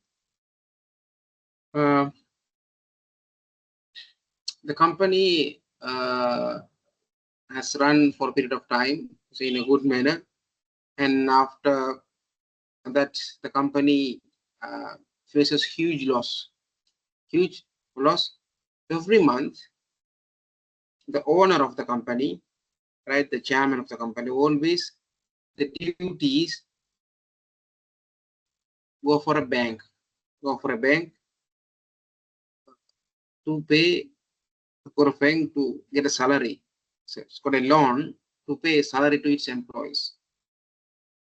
This means the generated income, generated revenue is not sufficient to pay its employee salary, at least, right? And this is the routine work of the CEO or chairman. When salary date comes, go to the bank and get the loan and pay the salary. This continues. It is porcelain company, porcelain. So it produces plates, teacup, mug, like that. It continues for 2 3 years, and new management appoint a new person, so that the person he's had the experience with me. He joined the company and he realized this is what going on. The company unable to make at least the profit to pay salary, its employee salary. So he studied the company operations and activities, and he finally tell the company owner, chairman, this is not the way of running the business, right? So then he actually, he's an engineer, he don't know what is break-even point. He says we have to make, right, we have to make profit, we have to make sufficient income to produce at least cover its cost, at least cover its running cost. Say running cost, what's the one, employee salary also coming under running cost. So he identified to achieve or to cover this variable cost, how many units we have to sell in the market. Say 10,000 units has to be produced and sold in the market. So he fixed that. He fixed that point. Say 10,000 units of it has to be sold. And he given an assignment to all its marketing manager, production manager, you should sell 10,000 units. You can't, if you are not achieve the target, we will fire, right? We will fire. In that way he instruct, and he did. That time for 10,000 units, the sales team made 10,000, above 200, 10,200 units. Then the CEO has got right excited. So how, why, what's the mechanism of this? Then he don't know. He explained, first we have to cover the variable cost. We have to cover the variable cost, running cost. Excess of that cost, it could be the profit. So the CEO or the chairman stopped going to the bank to get the loan. Then they pay salary and excess will be paid to the resettlement of the loan. This is the point of break-even point. The break-even point is the point where no profit, no loss. No profit, no loss. So the company has to achieve that point. This means the cost equal to its profit. Cost means total cost equal to total revenue. This means total sales equal to total cost, right? So break-even point is the level of activity at which there is neither profit or loss, right? For example, if the total cost of the company is 100,000, total cost, right? Total cost of the company, including fixed cost, its cost, total cost is 100,000. The company has to make revenue, the contribution, right? Contribution revenue should be 100,000. So that's the point. Here, it has to be decided how many units? How many units has to be sold to achieve that point? The management of an organization usually wishes to know the profit likely to be made if aimed production and sales for the year are achieved. Management will also be interested to know the activity level. At which there is neither no profit, no loss. It's known as break-even point. The break-even point can be calculated arithmetically, right? Here, that when we look at this one, in this case, here to achieve the profit equal to zero, how much contribution they should make? To make profit zero, how much the minimum of this contribution, total contribution?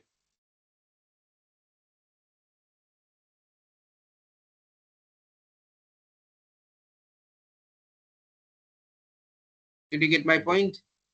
To achieve the profit zero, zero profit, here should be zero. Then fixed cost is same, 25,000. Then how much contribution should be? 25,000. Contribution should be how much?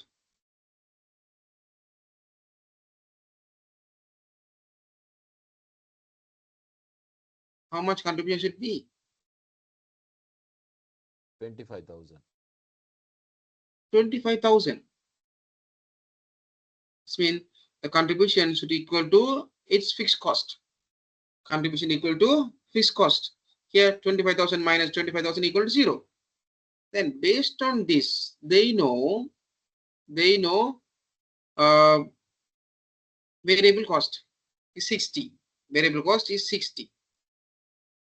Then how many units they have to sold? How many units they have to sell? Selling price is 100 and variable cost 60, and they need to get cover the profit or loss zero. How many units they have to, so they have to decide this value. No changes in selling price, no changes in variable cost, no changes in fixed cost, but they have to achieve their profit. I write again, right? I write it again. It's very important, right? So when you work in the office, it's very important. Sales, variable cost equal contribution minus fixed cost equal profit. To achieve the profit zero, to achieve, yeah. No, I think he's excited, but can you, yes? Oh, okay, yeah.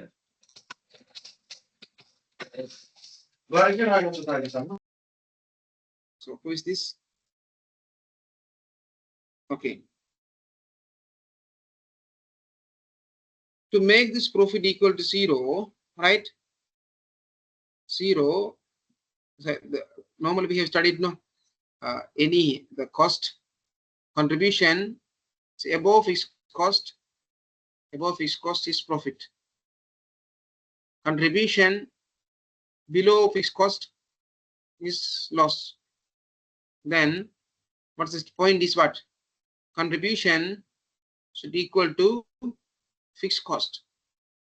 Then no profit and no loss. So if the fixed cost is 25,000, contribution also should be 25,000, right? Accordingly, they should know, right? They should know how many units they have to produce, right? This is the form. We have a formula. We have a formula, right? A formula with this break-even point equal number of units of sales required to break even, right? Break-even point, here we have to find out how many units has to be produced, how many units has to be sold out. That's the break-even point. Here total fixed cost, so that is equal number of units of sales required to break even, that's equal to total fixed cost or contribution per unit divided by, it should be divided by total fixed cost divided by contribution per unit. Contribution, then we get contribution required to break even point break even contribution per share, right? Or contribution required to break even, right? At the break even point, we know that contribution equal fixed cost. Contribution equal fixed cost. It should be divided by contribution per unit. Then we can get break even point, right? So the formula to calculate the break even point is fixed cost over contribution per unit. This is the formula to calculate break-even point.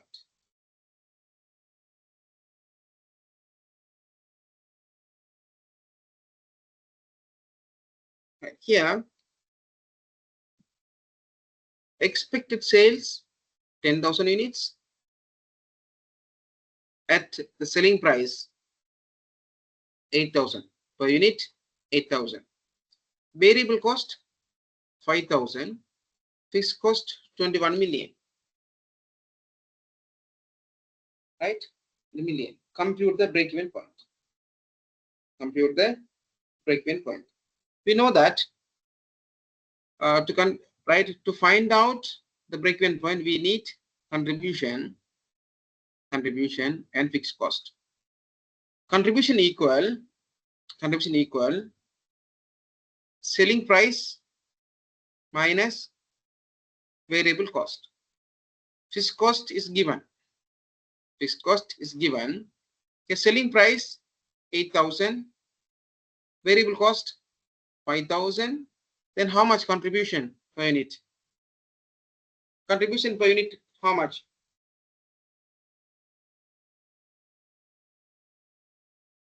Contribution equal 3,000. How we got it? 8,000 minus 5,000, 3,000. And fixed cost is 21 million. Right? 21 million. Then how much? How much?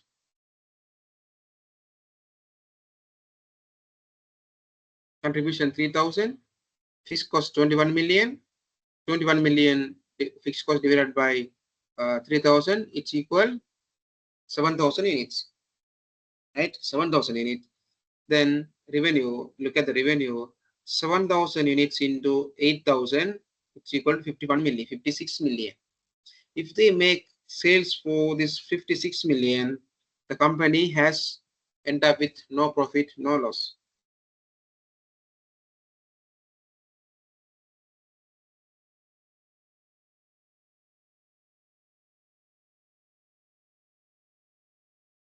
You see here, right? You see here,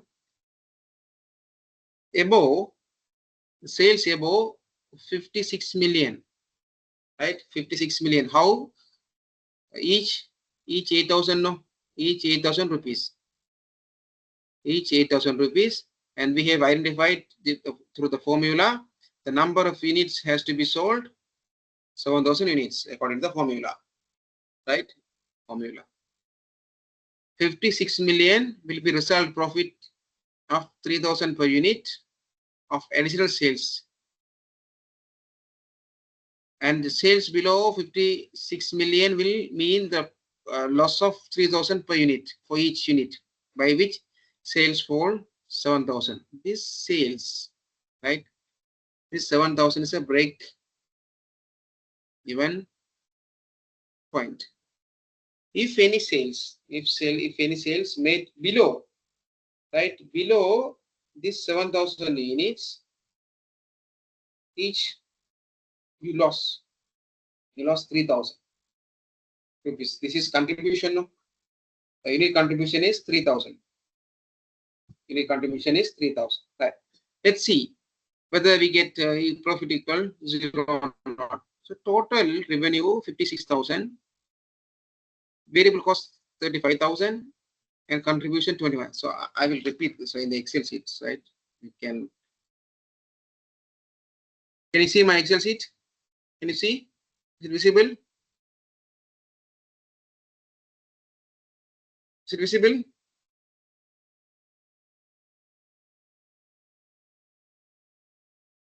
Is it visible? Yes, yes. Okay. Selling price 8,000 and variable cost 5,000. Fixed cost 21 million.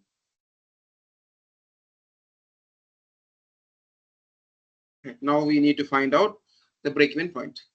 We need to find out the break-even point. The break-even point, formula of break-even point equal what? Fixed cost divided by contribution per unit. Let's see. Contribution equal selling price minus variable cost. That is 3,000. Break-even point. You know that fixed cost divided by contribution per unit. How much? 7,000 units. 7,000 units. So break-even point in rupees. Break-even point in rupees. How break-even point number of units is 7,000. No? Number of units is 7,000 into how much? 8,000 per unit. So therefore 56 million. 56 million is a break-even point. Now let us work on this. Yeah, we know that sales minus variable cost minus equal contribution, then fixed cost equal profit. Right, sales per unit 8,000, variable cost 3,000, and contribution equal, sorry, is 5,000. Contribution equal sales minus variable cost 3,000. Fixed cost 21 million.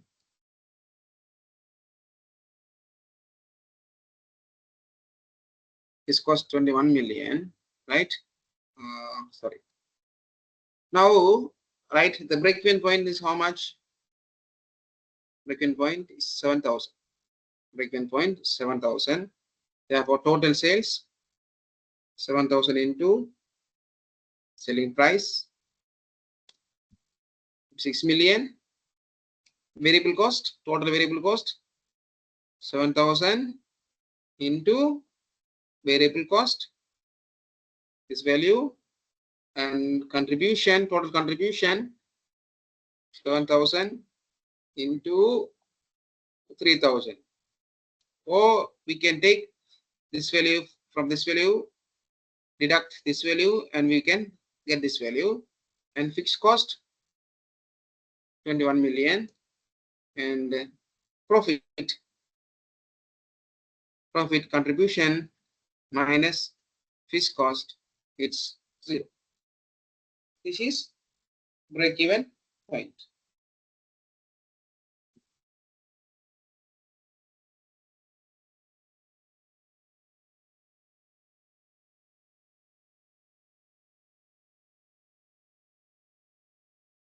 This is break-even point. So what is the CS ratio here? CS ratio or PV ratio? PV ratio. I explained to you already, no? PV ratio. What do you mean by PV? What's the PV ratio here? Profit volume ratio.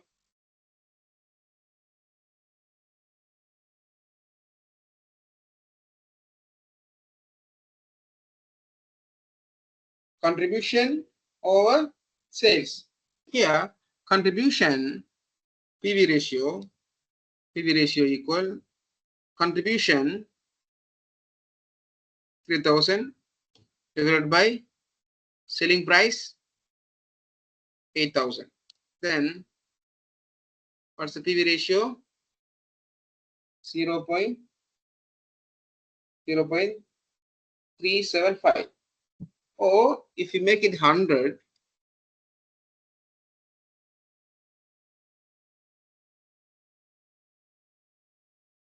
So each 100 rupees sales gives you 37.5 rupees. 5 rupees as a profit. Right? That's a thing. Right. So now let's see what happened if it produce if it produce additional 1 unit, like sales 1 unit. Earlier 7,000, no? Earlier it's 7,000. Now we'll see if it produce additionally 1 unit. Additional 1 unit.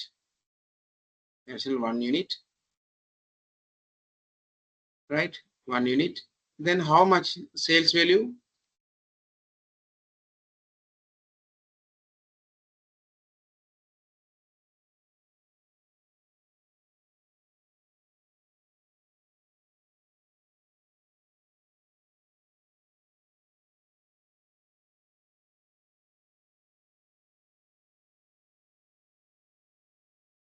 And no changes in fixed cost.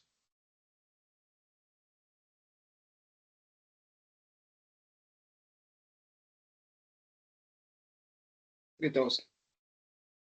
Here 3,000 equal to what? Equal to what? This 3,000 equal to what? Profit.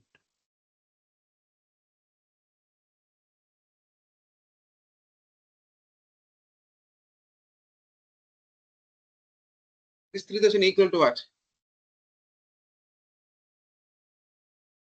Profit. Contribution. This 3,000 equal to its contribution. The thing is, we can make this 3,000 for each unit when the sales exceed the break-even point. Right? Exceed the break-even point. Right? You see, when we make 7,000, so 6,999. Right? 6,999. What happened? Same scenario remains. You may end up with a loss of 3,000.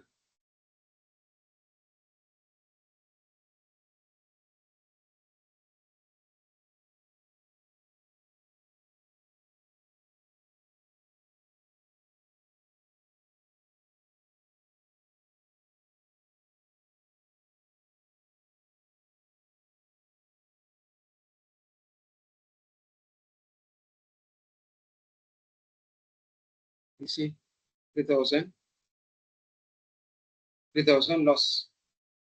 So this is a break-even point. When you increase a sales unit by 1 unit above break-even, we can end up with 3,000 profit. If you reduce by 1 unit below break-even point, you will loss of 3,000. So this is the break-even point, right? So, and also it has a meaning. So 1 rupees sales make you 0.375, or 100 rupees sales will give you 37.5 rupees. See, let's see, we can do it directly, right? So sales, for example, our sales is this value. Sales is this value, and the PV ratio is 3C5. Then how much?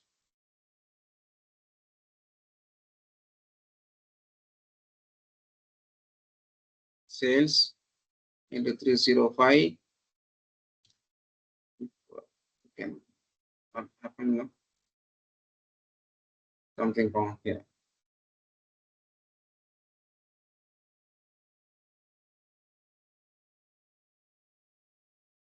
Profit for inputs. These sales will give you 3,000. Yes. Contribution. This contribution. It will give you contribution. It's equal to contribution, right? PV ratio equal to contribution. This value. So you can directly find out the contribution directly. How? Contribution. Contribution, total contribution you can find. Yeah. PV ratio, sales value. Yeah, for example, here, or this value, sales value into PV ratio. Yeah, it's equal to this. Right, equal to this. If the contribution, right, if the sales value like this, EC.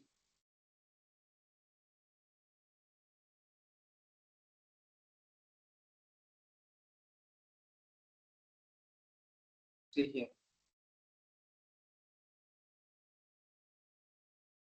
Sales this, and PV ratio is this.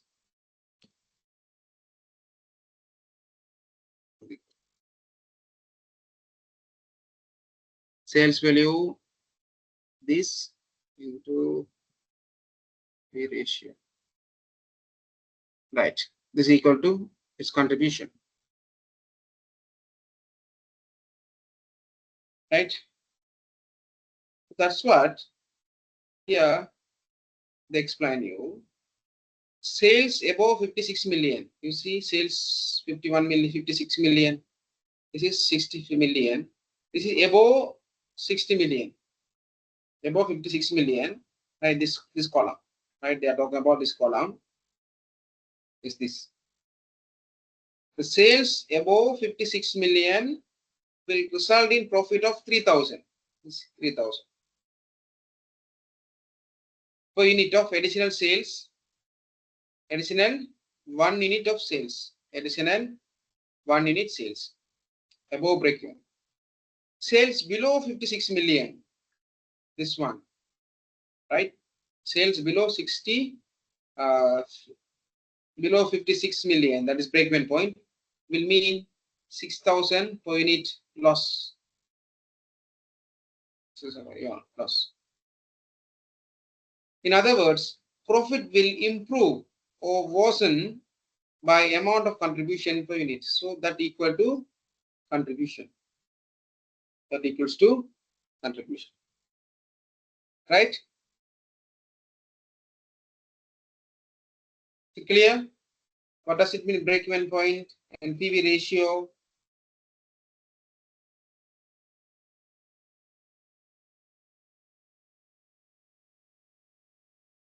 Is it clear?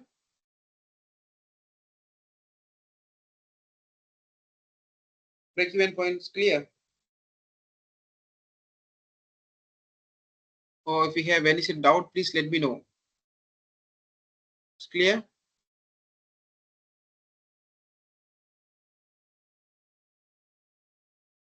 Okay. But what are the so there are limitation of break-even point analysis, break-even analysis in your assessment.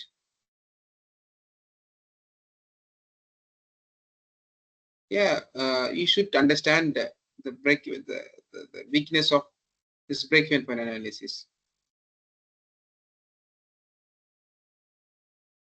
At the limiting factor, state main method assumptions and limitation of break-even and counter-free recommendation.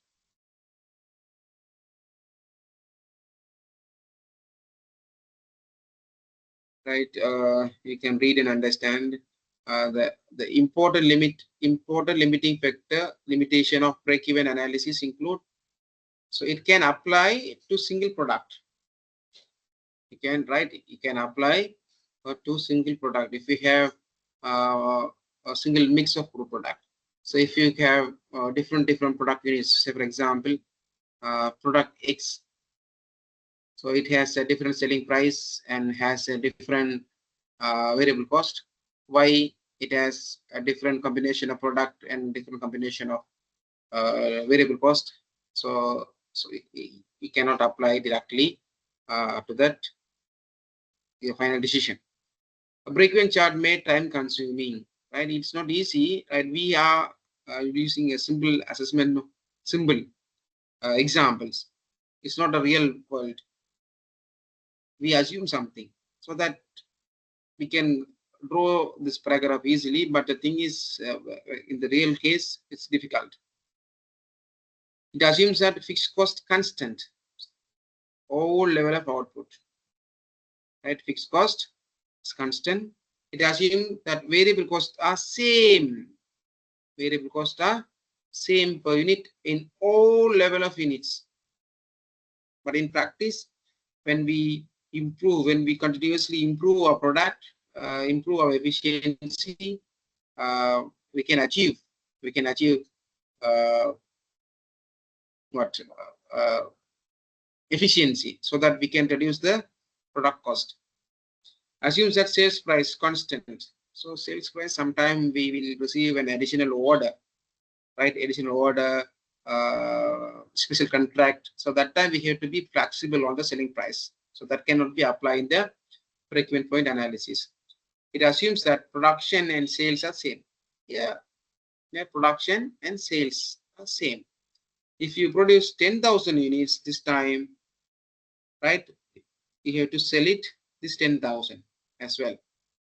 So no closing or no opening stocks. No opening or no closing stocks. So all production equal to sales. Inventory level are ignored. No opening inventory, no closing inventory. It ignores uncertainty in the market, in the estimate of fixed cost and variable cost. Sometimes, variable, the selling variable cost may be increases in that. The cost increase or selling price may be reduced due to the competition, like that.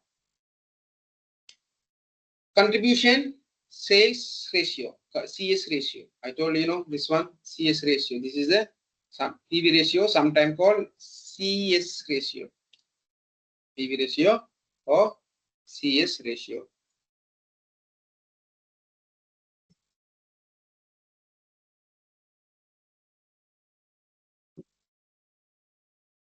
Contribution or sales ratio or profit volume ratio is a measure of how much contribution is earned from 1 rupees of sales.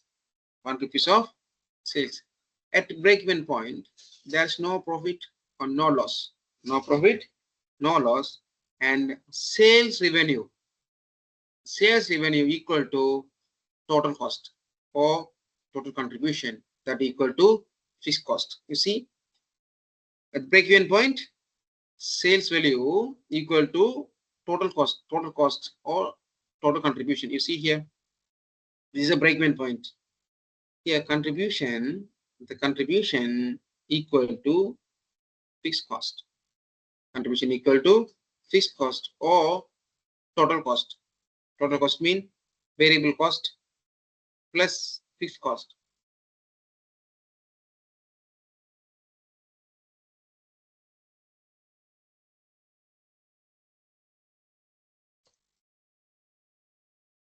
The revenue, sales revenue equal to variable cost and fixed cost, right? You see,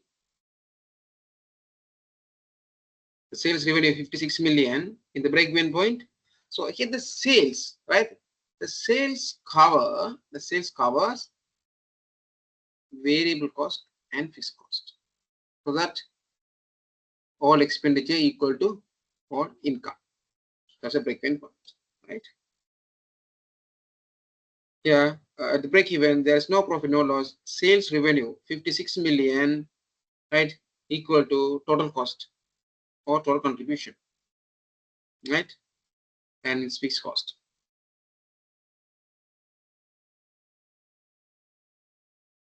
The target profit. The target profit is, it's a target profit. It's a new concept, right? So earlier to achieve certain, to achieve zero profit, zero loss, right? Zero profit, zero loss. We have to make the sales. We have to make the sales that cover variable cost and the fixed cost. Sometime the company has to fix a target sales. That time, so they have to cover selling price, sorry, variable cost, fixed cost, plus the target profit, The target profit is achieved when sales revenue equals, right, the 56 million equals variable cost, fixed cost, plus profit.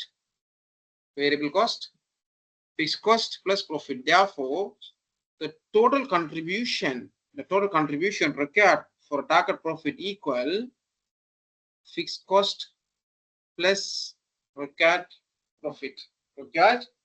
Earlier for BEP, for break-even point,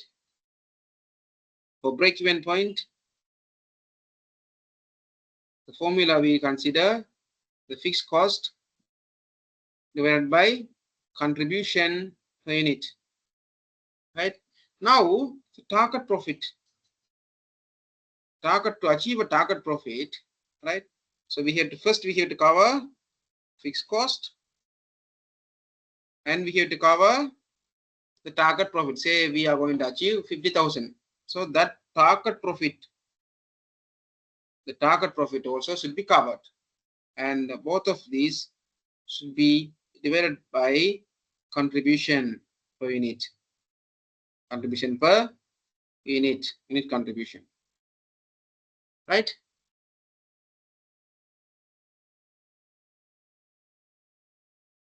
Right. So when we use this formula, the result will receive in numbers, in units, right? To find out the break-even sales, break-even point sales, what we do first, we find the unit number of units into selling price per unit. So we use this formula to find out the how much sales to achieve break-even point. But we can use CS ratio, PV ratio to find out directly the break-even sales value. Right here, break-even point sales revenue required to break-even. No, break-even point sales revenue required to break-even point. Here, contribution required to break-even point. Contribution required mean, what is this? Fixed cost. Contribution required, how much? Fixed cost. Contribution equal to fixed cost. Why? Yeah, look at this. This to achieve profit zero, right? Profit zero. The contribution, this contribution should be equal to fixed cost. Contribution equal to fixed cost. That's important. You should be very clear on that.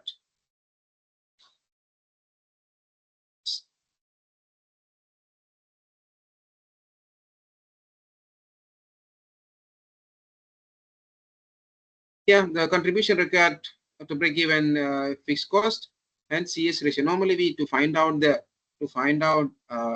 units, we consider only contribution per unit. No, contribution per unit.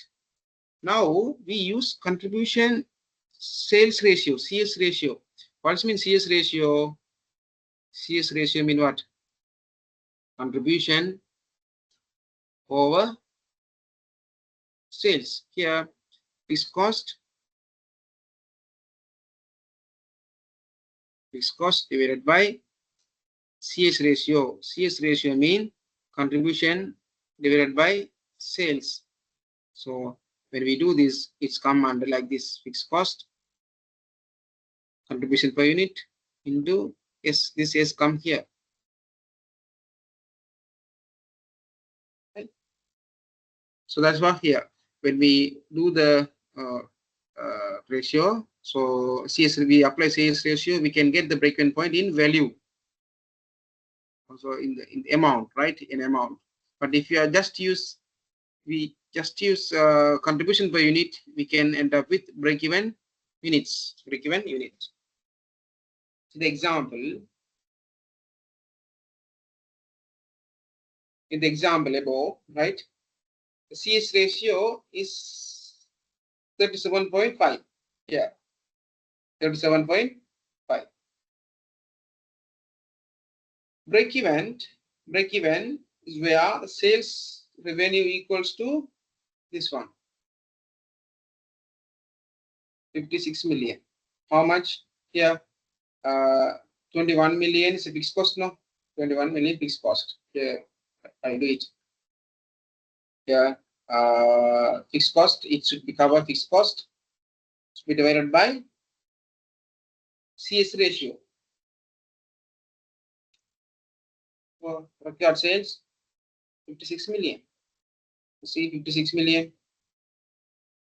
56 million. If you want to find out the number of units, you know that the total sales revenue divided by how much? Each unit 8,000. So you need 7,000 units. You need 7,000 units. Right? So you can apply this formula. Or if you know the 7,000 is a break-even point, no, 7,000 is break-even point. You already calculated. This 7,000 calculated. So 7,000 into, if you want to convert this sales value, BEP in the sales value, simply you use 7,000 into selling price. Selling price 8,000. Right? 56 million. So there are many ways to do this.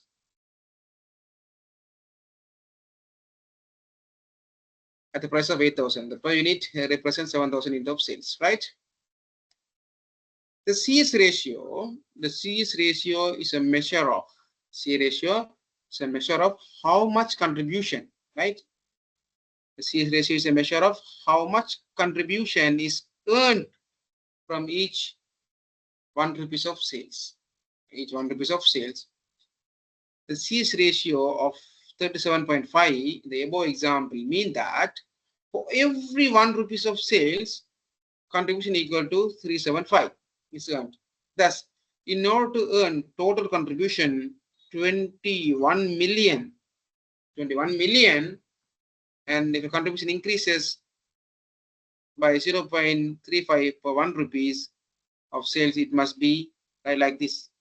For 1 rupees, for 1 rupee sales, we can make this amount of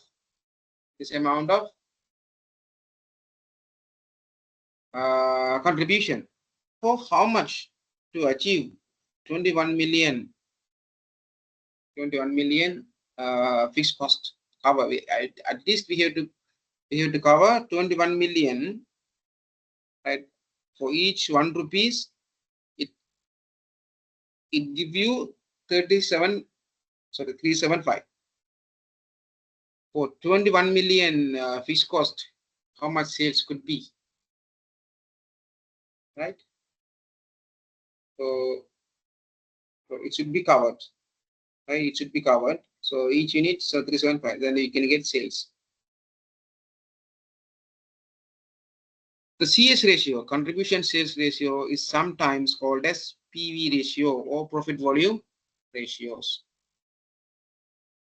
Right. Look at this example. The CS ratio of a product is W is 20%.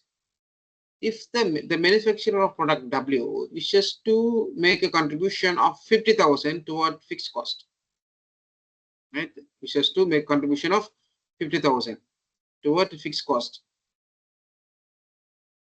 If the selling price is 10,000 per unit, calculate number of units of W into W that must be sold. Right? The CS ratio is given 20%. The manufacturer product W, right, wishes to make a contribution of 50 million. So they want to make contribution of 50 million. So how much sales? The contribution equal here, this contribution equal here to the fixed cost, right? So then they will get the break-even point. We know that selling price is 10,000. selling price is 10,000. Selling price 10,000 means how much contribution? How much contribution? 10,000 into 20%. 10,000 into 20%. How much?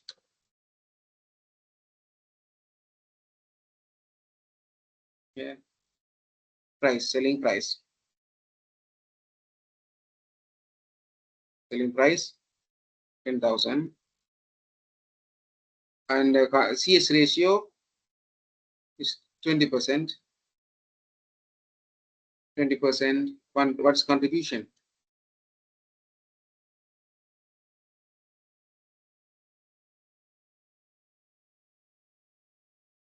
Okay.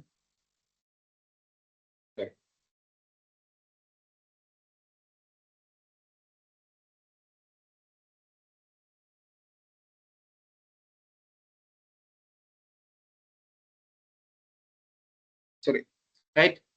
Each selling price 10,000 will make you 2,000 contribution, right? Each sales of 10,000 rupees per unit. Per unit, a contribution per unit is 2,000 per rupees, right? 2,000, but they have to how much?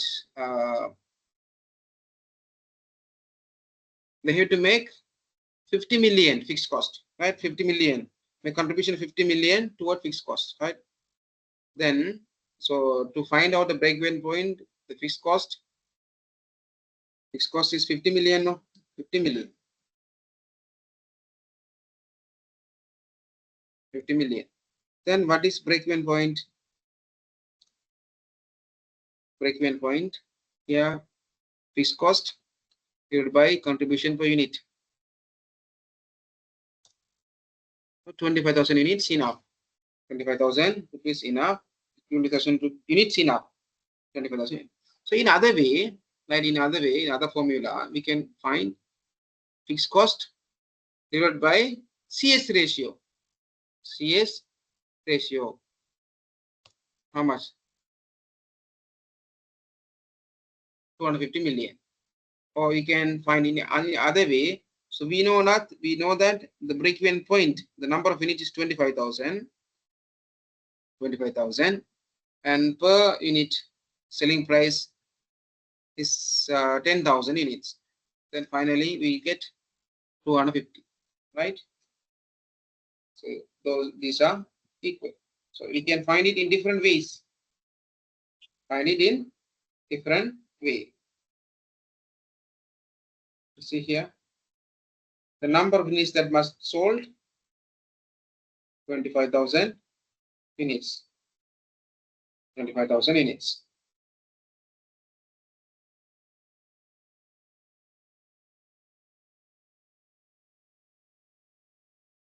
Is it clear? Is it clear? Break-even point, CS ratio, PV ratio, break-even points in units, break-even points in sales amount. Is it clear?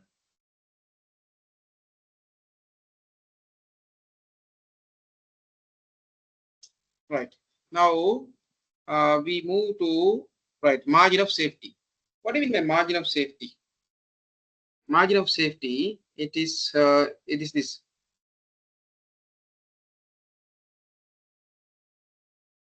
Margin of safety mean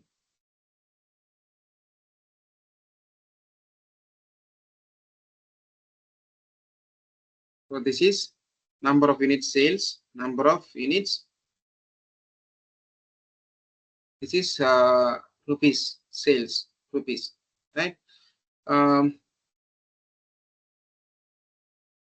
This is cost, total cost. This is revenue, sales. So this is the point. This is break-even point. Break-even point, and this is break-even point sales. Right. So at this point, this is 0. at this point, it represents what? This area represents what? Profit or loss?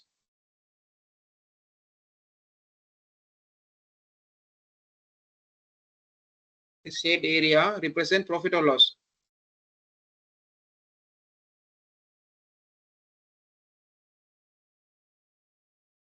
It is profit or loss? This is revenue, rupees. This is revenue. So this is cost. This is cost. This is sales. You see, in this area, total cost exceed revenue, sales revenue. Then what is it? Profit or loss? This area. Profit or loss?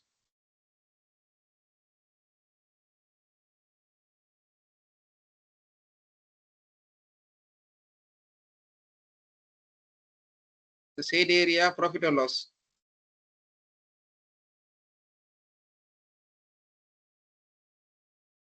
Plus.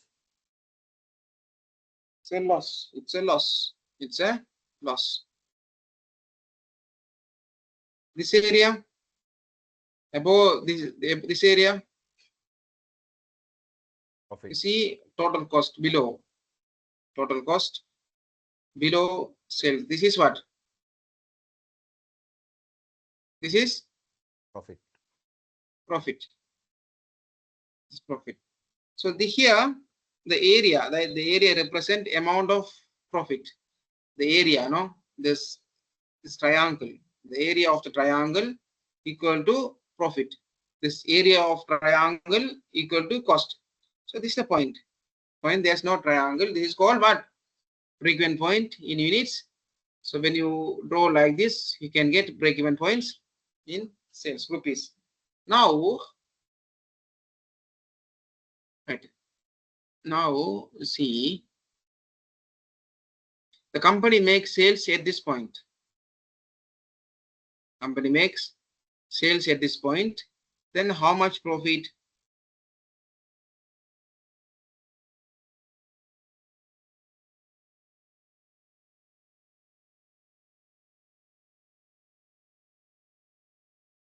Right. So this is sales amount, right?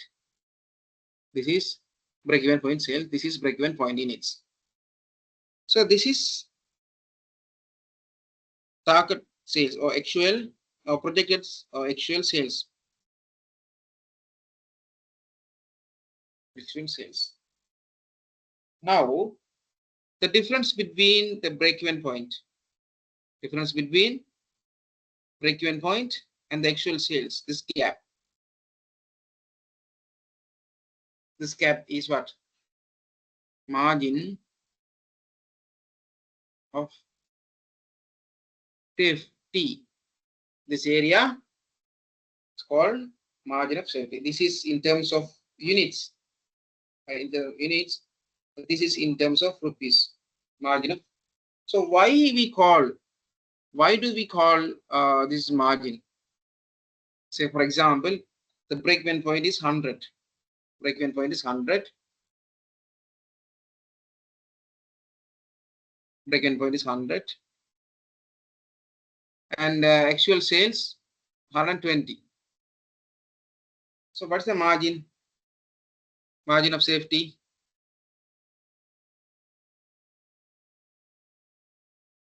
What's the level of margin of safety?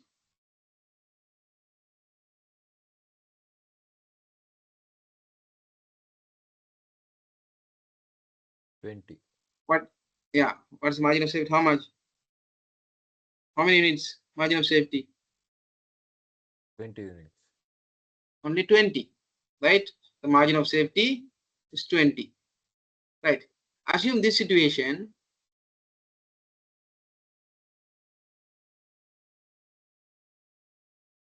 Sales unit, actual sales 105. 105. Then what is the margin of safety now?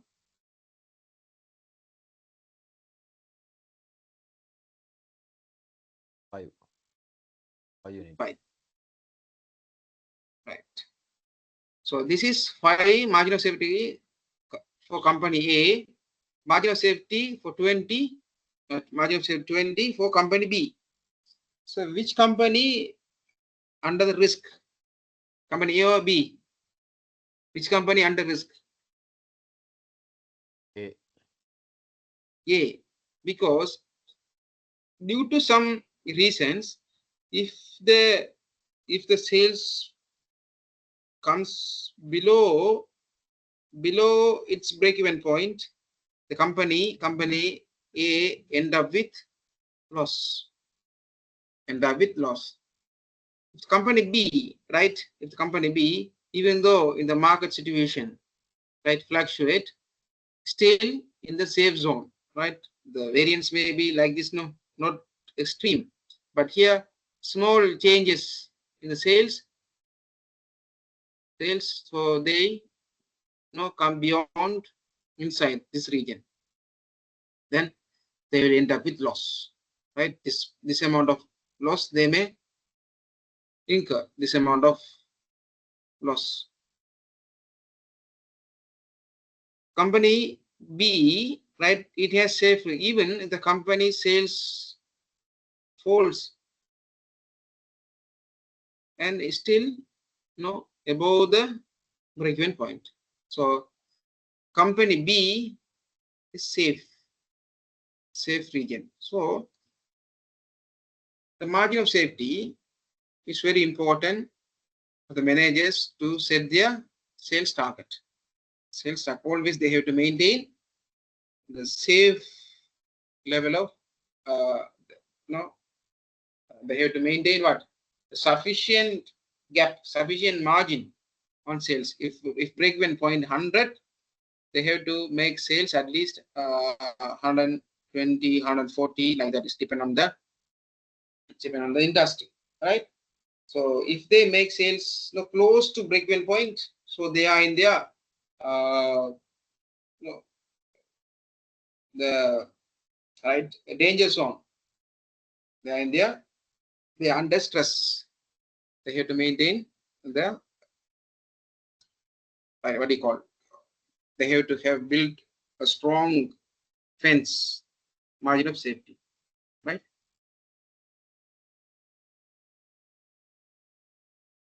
The margin of safety is the difference in units between budgeted sales volume and the break-even sales volume. It is sometimes expressed as a percentage of budgeted sales volume. Alternatively, the margin of safety can be expressed as the difference between budgeted sales revenue, right? It is in the number of units or sometimes amount of sales. So the margin of safety, if we talk about in this region, right, in this vertical line, so horizontal line, units, this is break-even points in units. If we talk about here, this is break-even point in sales revenue,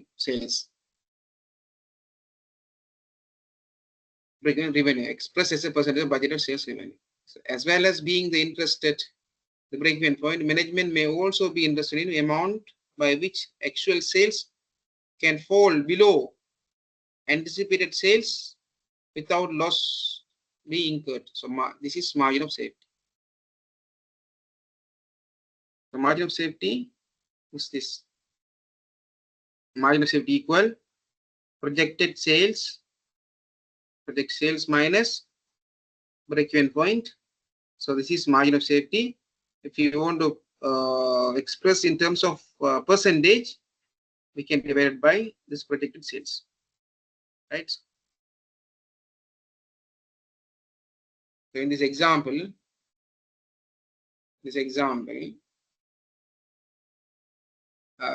LLC make and sell product which has variable cost 30,000 and sells for 40,000, so that we can easily find out the contribution. 40,000 minus 30,000, that is equal to contribution 10,000, right? 10,000 and fixed and budgeted fixed cost 70 million fixed cost. So that we can get the break-even point is 7,000 units. And budgeted sales 8,000. So yeah, break-even point 7,000, budget sales 8,000. What's the margin of safety? Margin of safety, how many units? Yes, 1,000 units. Break-even point minus actual sales, budgeted sales. Margin of safety equal 8,000 budgeted sales and break-even point 7,000, then 1,000 units, which we expressed in here. Margin of safety 1,000 over budget sales equal margin of safety can be expressed into 12.5%. So it is reasonable. Sometimes if you get margin of safety like 5% or 2%, 1%, right? It's under stress zone. Under stress zone.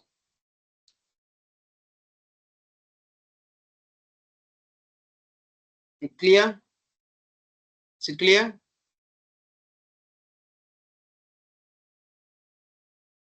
Okay.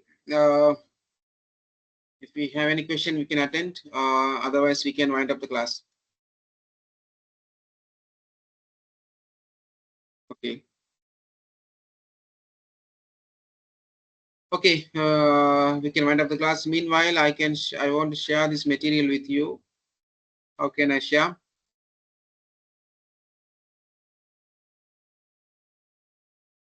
Sir, you can send the message to me like you did previously.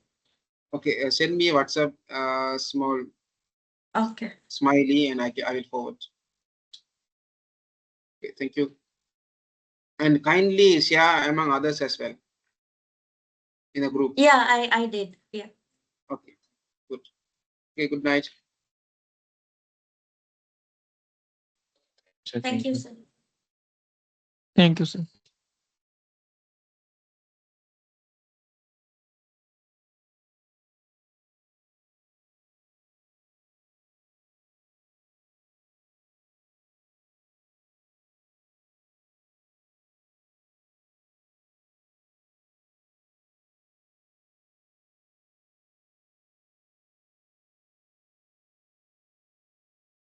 Hello.